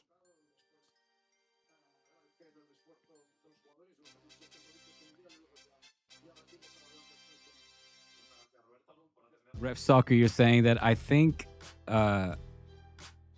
I don't know, IDK chemistry. What is that? I don't know. I'm not good with these abbreviations. Chemistry needs to be better inside the penalty box. At least Portugal, in my opinion, at least for Portugal, but could also apply for Spain as well. Well, what I think is missing, yeah, I mean, in Spain's case, look, I'm not, I'm here, obviously, as Spaniard, more interested in La Roja, where we can improve on. And I would agree that the clear cut chances, there were some clear ones in the first half, but we need to see more. What we saw in the Euros was an attacking force that so far has not been replicated with this adjusted team, but a team that is, matured a little and that is now in the quarterfinals, and Luis de la Fuente needs to find a way to get Lamine more involved. Pedri, Nico, I would say, maybe he's not fully fit. Dani Olmo played great against Austria, but today we saw less from him. But yeah, just, more chances, man. More chances. Like we see with France as well. But sorry, by the way, means by the way. Yeah, but you put IDK. Not by the way. I meant for the comment that is on the screen. Anyway, thanks, Ref Soccer. I appreciate your comments, dude. Hey, and don't forget, you're on Twitch, but head on over to YouTube and give me a sub. Hit the bell notification for youtube.com/dspot if you want to see more of these live stream, more in-depth analysis, previews, reviews, uploads, interviews, all that good stuff. If you enjoy your Fuji ball, in particular, Spanish Fuji ball, in particular, Barca, of course. Thank you, Ref Soccer. I appreciate it. It's funny. I think this is like my first ever comment on Twitch. I don't know how Twitch works. Every time I go there, I have no streams, no videos. I guess live streams there just disappear. But I'm able to connect it to this multi live stream that I do where I broadcast from YouTube, Instagram, Twitter, and Twitch. So yeah, give us a. But my main reference is YouTube. You know what I mean? So head on over to YouTube, my friend. Are you supporting USA or Belgium? Man, how could I be supporting the US of A after the absolute scandal that just took place, where the rules of football just changed all of a sudden to please the biddings of the orangutan? And that's an insult to orangutans, you know. I mean, buffoon as well, the orange child that is Donald Trump, that just has to have his way all the time, every time, that knows nothing about football but claims to be the expert in sports and football, and then goes to contradict himself and say, I know nothing about it. I'm a great at sports. I was a great athlete. It's like, dude, do you ever get tired of these like self aggrandizement that you do, dude? Like, just stop it, dude. Just stop it. Just be a normal person. Anyway, of course I go for Belgium, man. I'm half Spanish and half Dutch, and I am wholeheartedly, fully supporting Belgium to beat the United States of America. Were it Germany, then it might be, but it's not Germany, USA. It's Belgium. So yeah, I'm definitely going for Belgium. Richard saying, Diego, I might have missed it, but I'm curious to get your sorry, your take on the red card. Yeah, yeah, you definitely missed it. I discussed it in detail, in depth, but I think I just gave you a little summary. It's disgusting. It's vile. It's unprecedented. It's just corruption at its finest. It's two individuals that are single handedly ruining the game of football, ruining any sense of. I mean, you're Belgium, and not only are you playing against the U.S. that have now their best player back, but I would be, and what I called for before, I would be enraged to the point where I would refuse to play the game, and I would have hoped that other teams, other countries, other national selecciones, national sides, would have joined me in a grand protest to say this is bullshit, man, and call it out. We can't just shrug our shoulders and accept what this. We've never seen this. They applied like to justify the suspension of the red card. You know, the 1 or 2 game suspension that Homie had to serve.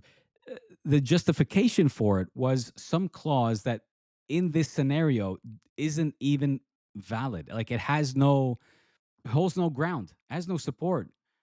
No hay donde cogerlo. Es que no se puede justificar. You can't. You can't justify it wasn't a red card. Well, shit, tough luck. Hey, I'm a Barca supporter. We're all a supported team. We've all had absolute dog shit calls go against us with no ¿cómo se dice? Retribution, right? With no other than it happens. Sometimes you win some, you lose some. No, in this case, the dictator, the orange dictator, had to put in a call to that slimy scumbag Infantino and just change the rules of football. Well, we already saw it changed in this tournament. I mean, in that regard, it's like the best. It's almost not the best. What I mean to say is, it's not surprising because this stage, this what we have seen, this spectacle, this event, this tournament, had already been adulterated due to the inexplicable water breaks, the hydration breaks that we see to serve the interest of the corporate capitalistic fat cats. It's just like It had to happen. Something like this just this was the next step, but it's gross, man. And it pisses me the fuck off. It pisses me off. All right, we're seeing the highlights here. Let me take the next question. Ref Soccer, are you so? No, I was just looking for somebody to talk to about this match, and I have to thank you for streaming. Hey, you're welcome, man. You're welcome. You have found the spot for World Cup post game live chats. All right. I should say, normally I don't like to do these watch. I did a whole watch along. We've been streaming since a little bit past kickoff, and I normally don't do this. I like to do pre-game. I like to do post-game. Like to be a little bit more organized about it all. But I figured, hey, I'm home alone.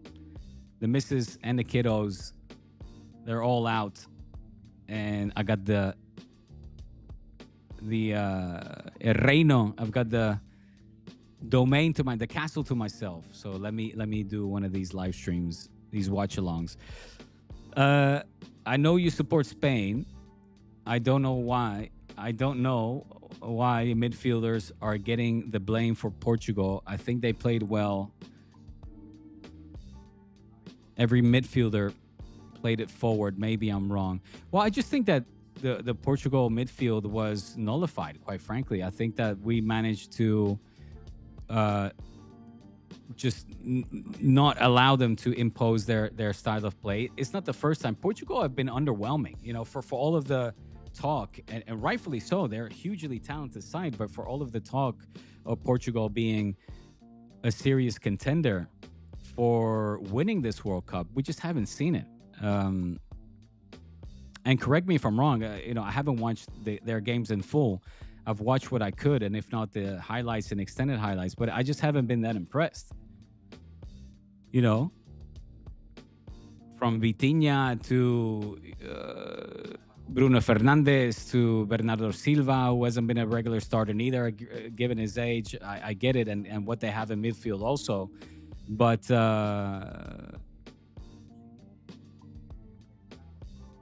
Cristiano obviously I think has been a hindrance for them, trying to shoehorn him in, and Neves, etc. It's yeah, I don't know. Portugal have got their issues. I think that is clear, and I'm just happy we managed to get over the hump, too, because I had bad feelings. I feared waking up to headlines here, Madrid-based newspapers just going the full-blown Cristiano GOAT narrative, let's go.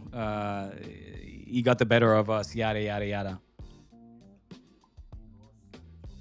Luckily, that it hasn't been the case.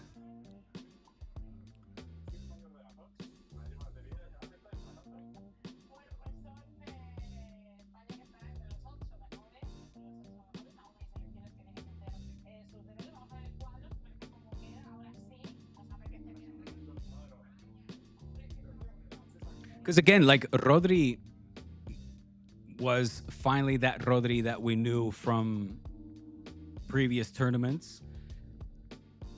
He was the best player. I think he rightly deservedly picked up the man of the match. So he was crucial into recovering the ball.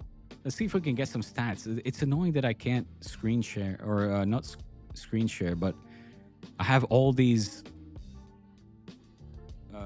like windows open for my Ecamm broadcasting system, and that makes it difficult to navigate the web page. Let me see if I can. Here we go. All right. I want to see Rodri's recoveries, because again, I think it's more merit to Luis de la Fuente's side for nullifying the Portuguese midfield, as opposed to them being like incompetent on the day or something like that. A ver. Joder. Get away. A ver. Passes. Now I want to see defense. Defense.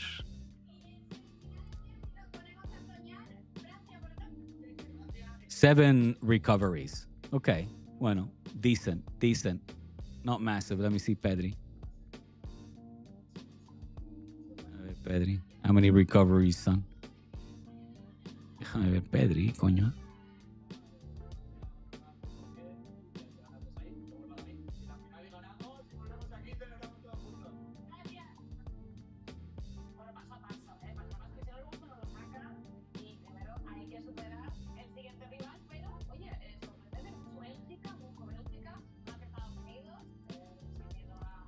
Yeah, ves? Less active. 4 recoveries.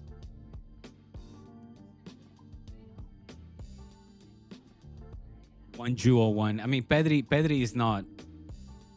He's not there yet. He hasn't arrived on the scene. And again, I'll say the same for Pedri. Like I said with Lamine Yamal, 70% Pedri is better than most midfielders, but also that last 30% that you're missing from one of your star players is hugely noticeable. Let's see what Olmo did.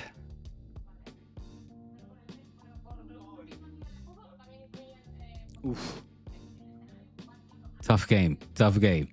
Defensively, but also offensively. Olmo wasn't there. And that's what you get from Olmo as well. A little bit of, inconsistency.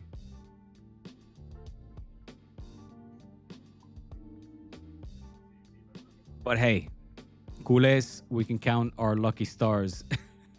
It's inconsistency and not injuries that are preventing him from performing at his maximum level. A ver, next one. I wonder, Richard, if this will fuel or energize Belgium, referring to that red card, and other countries to want to knock out the USA. Well, I'll tell you, for fans, I can't imagine anybody other than Americans rooting for the US. So, yeah, I would imagine also from the players' perspective, they I can noquearlos, yeah. We got to knock them out. Let's go, Belgium. And hey, it serves my, from a footballing perspective, Spain, US is a more of a guaranteed ticket to the next round than a Belgium, Spain. But for the sake of justice and all that is right and makes sense, Jesus Christ, let Belgium win. I mean, imagine if homeboy scores a winner or like scores any goal, has any impact, an assist or whatever. Like it's unbelievable. Just a couple of hours remaining, actually. Normally, I'm not up until this late. Highly doubt that I'm going to watch this one. But Ref Soccer saying, I thought they needed a better striker. Dude, the day that Spain, that we produce, un puto Haaland, Kane, tell me your favorite strikers. Tell me your favorite strikers.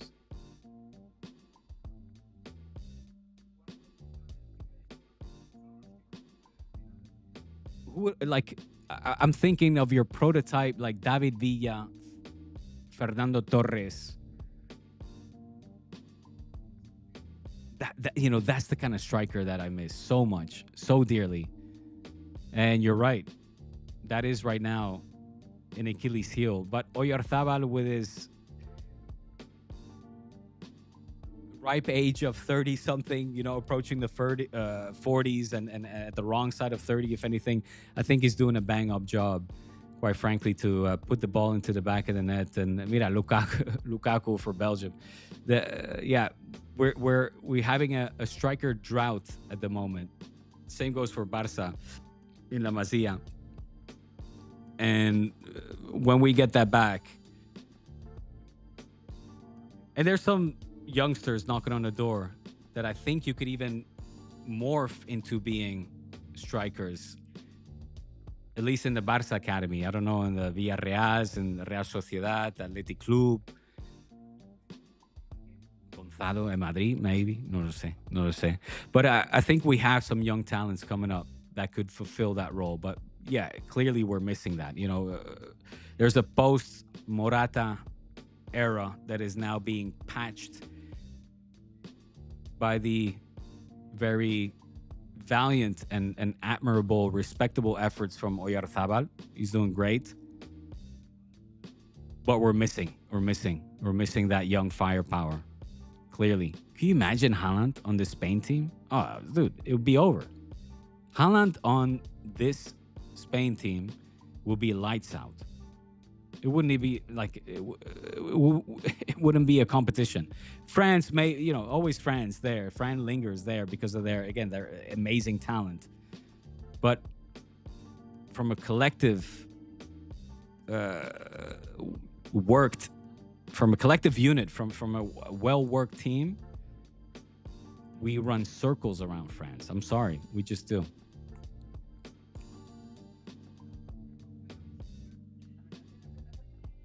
They nullified Lamine. He had his moments. Not the Lamine against Inter moments. But yeah, I think nullifying is harsh. It's too much. But he's not been extraordinary. He hasn't been splendid yet. Let's see what he has to say. Traitor. We've got to work together. We have to defend together. We're very happy.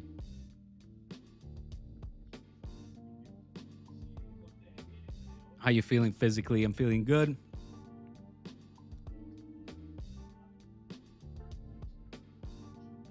This is the World Cup. Representing your country is a unique chance.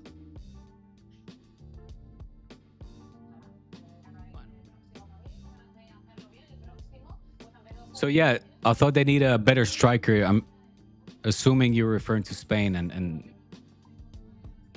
I rest my case. I think you're right. Nullifying Lamine, I don't know.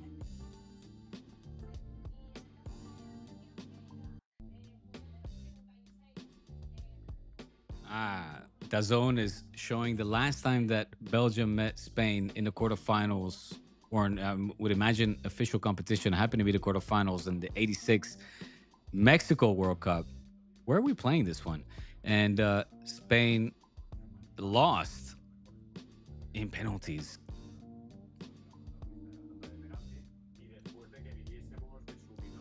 That was during the time where we were still known as La Furia Roja, the Red Fury, because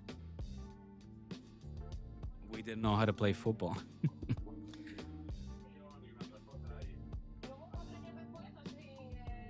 We hadn't adopted the Dutch style of football.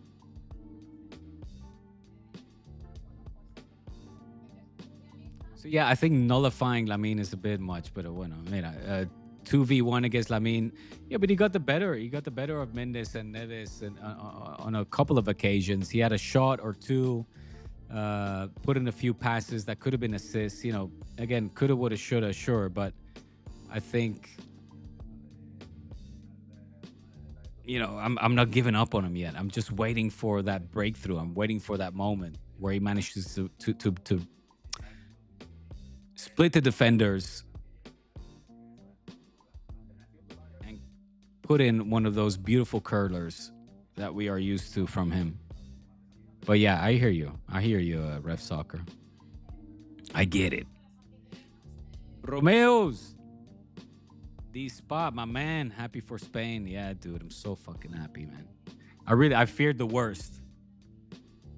So now we're seeing the curse that Spain has when facing the host nations. In 2018, Russia, we lost. 2002, South Korea, absolute robbery, that one. Fucking who can remember that? 1950, 6-1 against Brazil. Italy in 34. Okay.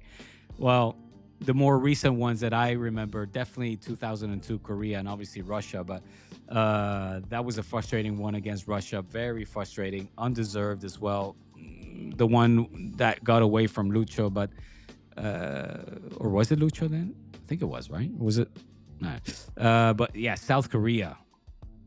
Disgust. I mean, we talk about FIFA being a corrupt organization, a corrupt institution after seeing what has taken place over the course of these last few days. But that 2002 World Cup was wow.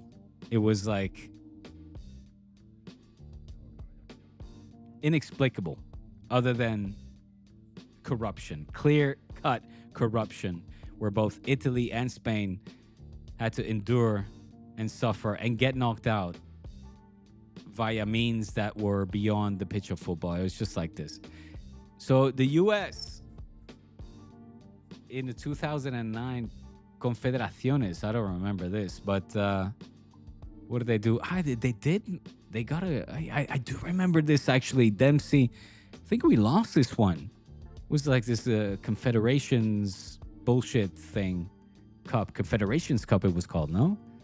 Anyway, I'm just watching here highlights of the last time that Spain faced the US, and they did win 2-0. Hey, Romeo's with the super chat. That's what I'm talking about. Thank you. Hey, and for all of you, like nearly 1,000 watching on Twitter, get your asses over to YouTube, please. That is where I stream.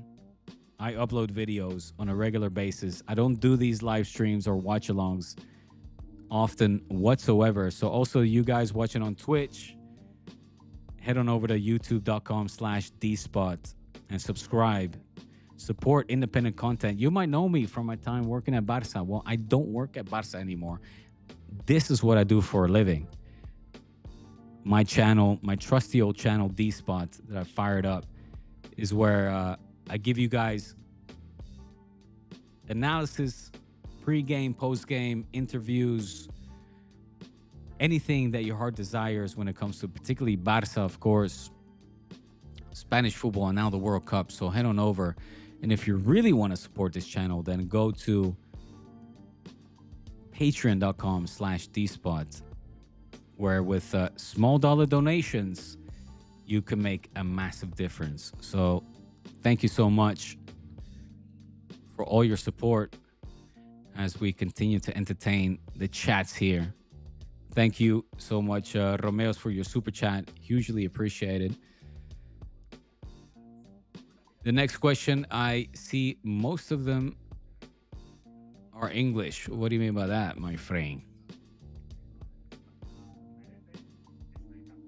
Should Lamine play the false 9? I think, yeah, I think he has the ability. I think, and I've been saying this as well already last season when we saw Hansi Flick kind of entertain that idea where he would put Rooney Bargi on the right and kind of shift Lamine into that more, Messi type role, the false 9. I think it would serve him greatly. I think we would see a Lamine that is more involved in the finishing, on the finishing end.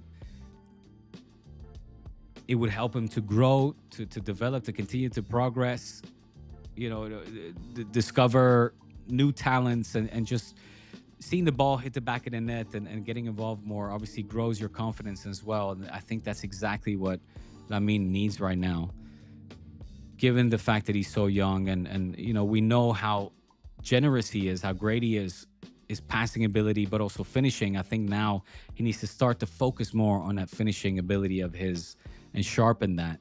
And I think he'll leave games less frustrated. You know what I'm saying? So yes, I'm all for that. I've spoken about that as well on the channel. So good observation there. As we're hearing my friend Miguel Angel Roman, Richard. I need my glasses, man. My eyes are gonna blur. All right, Spain haven't been the same striker. Haven't seen the same striker wise ever since El Guaje, for sure. El Guaje was just perfect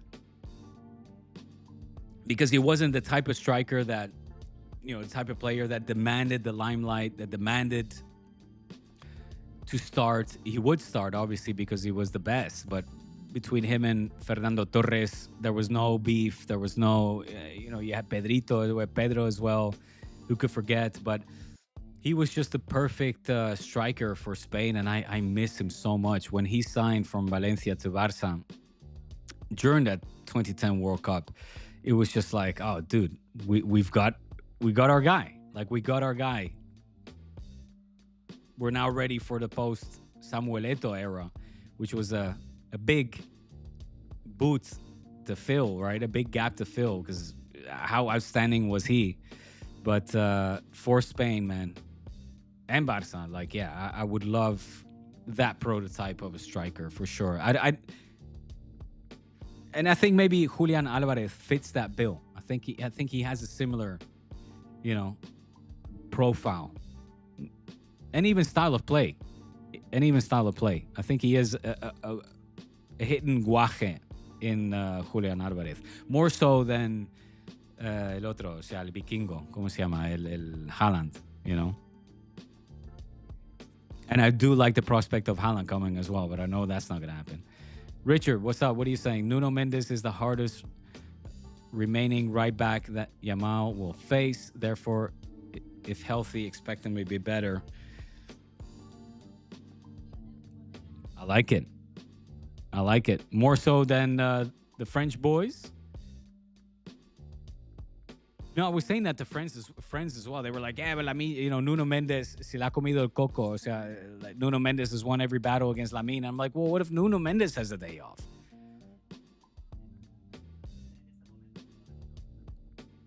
I didn't think Nuno Mendes really impressed today, quite frankly.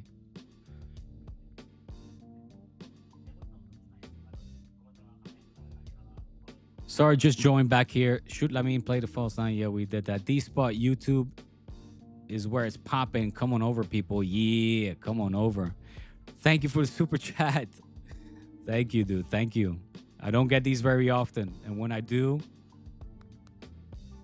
my heart skips a beat. So thank you so much, Richard. I appreciate it. Thank you so much. Your support, really. I said it in the last few videos. I'm like, YouTube, because of these original tracks that I play in the background, I've had several copyright strikes that I'm having to appeal. I win some, I have to overcome. But in the meantime, I can see from the number perspective, from number wise, like my channel's being suppressed. And that makes it makes everything tougher, when this is what I do, or what I work for, what I live for, what I want to do full time. But at the same time, see that the growth and the advancement is like having to overcome these hurdles and challenges. In the meantime, still need to provide. So, I place my priorities as a responsible father and also providing for my family. So all I'm trying to say is, like, I'm having to do a lot of extra work, gigs that take away my time and attention from this YouTube channel to continue to provide for the family. But with your, these contributions, they don't have to be, $5-6. It could just be just your shares, getting people involved, likes, comments, something that will allow this channel to actually experience the growth that I did a few months back. Like a few months ago, I was really on the right track with thousands, tens of thousands of views. It was very exciting. And then, well, now I'm having to battle copyright strikes and algorithms and bots, quite frankly, like AI customer support, to prove to them that I'm not copyright striking anyone. Anyway, that's you don't want to hear anything. But thank you, Richard. Thank you so much.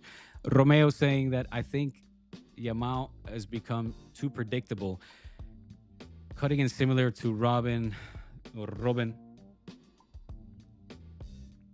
Nuno did well to cover his tracks.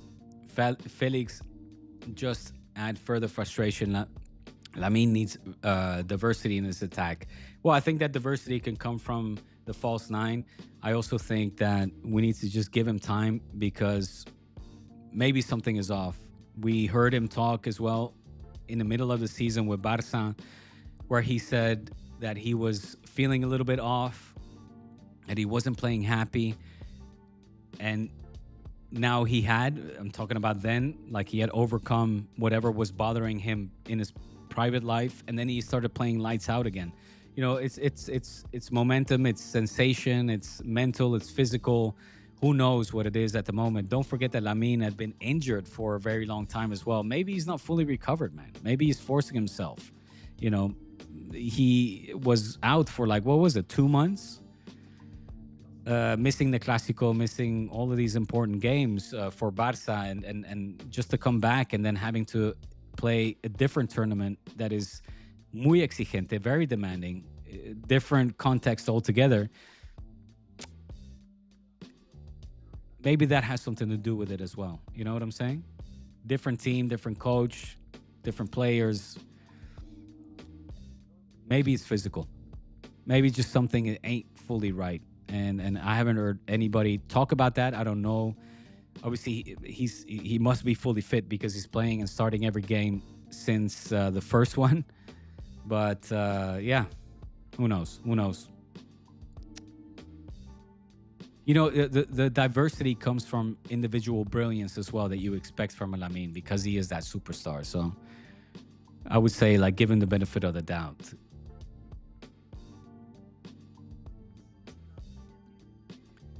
Haaland should go to Milan if he ever leaves City. No, I don't think he should.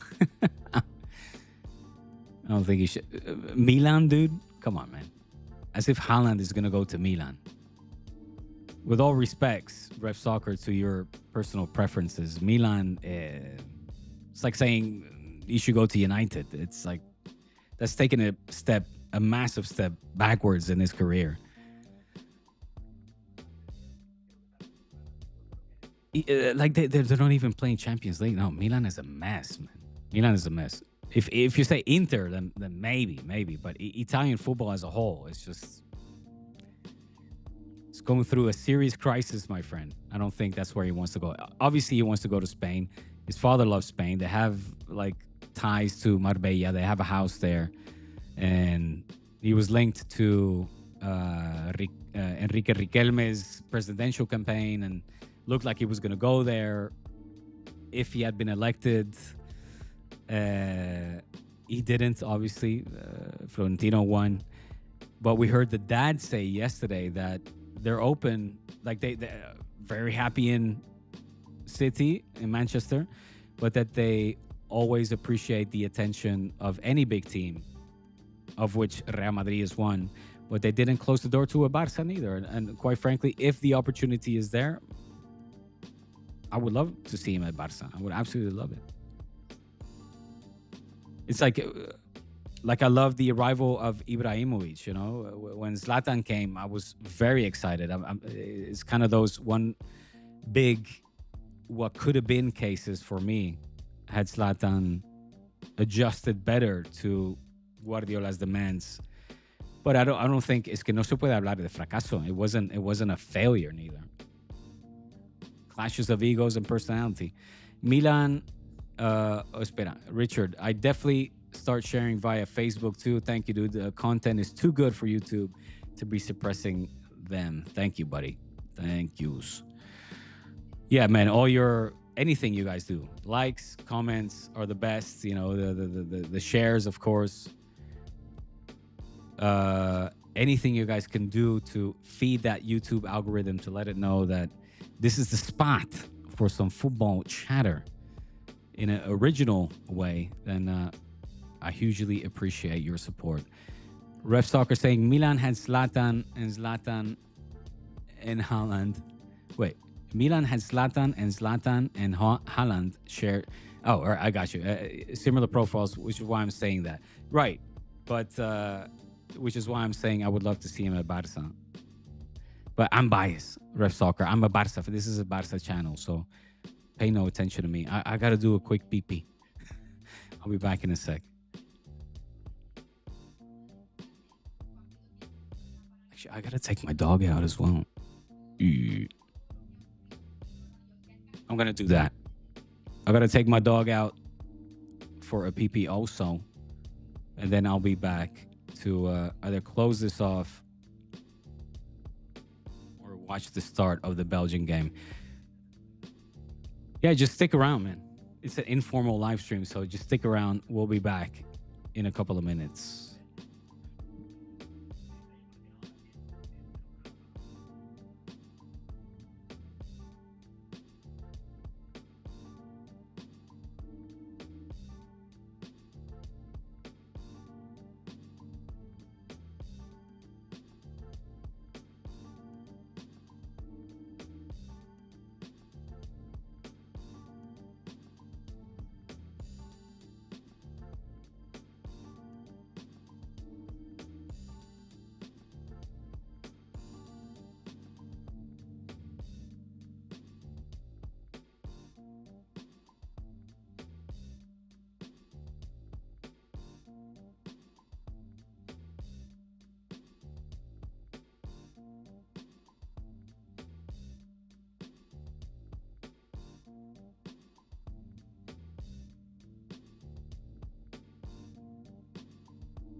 Actually, good folks, having thought about it, I was just gonna say I'm gonna end the live stream before I take out the dog. 3 out, 3 hours, and to leave this live stream going feels a bit ridiculous, no? Ref Soccer, you're saying that I heard some rumors that Flick is retiring in the next 2 seasons. Yeah, well, he is for sure. For sure. If not next season, then the season after that. He just extended his contract, so that is true. And the replacement, that'll be the person that I'm going to talk about in the next stream. So listen, Ref Soccer, all you guys watching, head on over to DSpot, youtube.com/DSpot. Dude, like nearly 1,000 people watching on Twitter. This is insane. Going over to YouTube. What are y'all doing there on Twitters? Going to YouTube, youtube.com/DSpot for more of these streams, uploads, and football chatters. Thank you all for joining me. This has been really a lot of fun. I hugely enjoyed this one. And mira, mañana más y mejor. More to come. Moving forward. España a cuartos. Who will we face? The Corruptors or the Monacapisses? Time will tell. Well, join me on the next one, though. Peace. And thank you. Thank you all for your donations. Richard, all you guys, Romeos, thank you so much. Really, hugely appreciate it.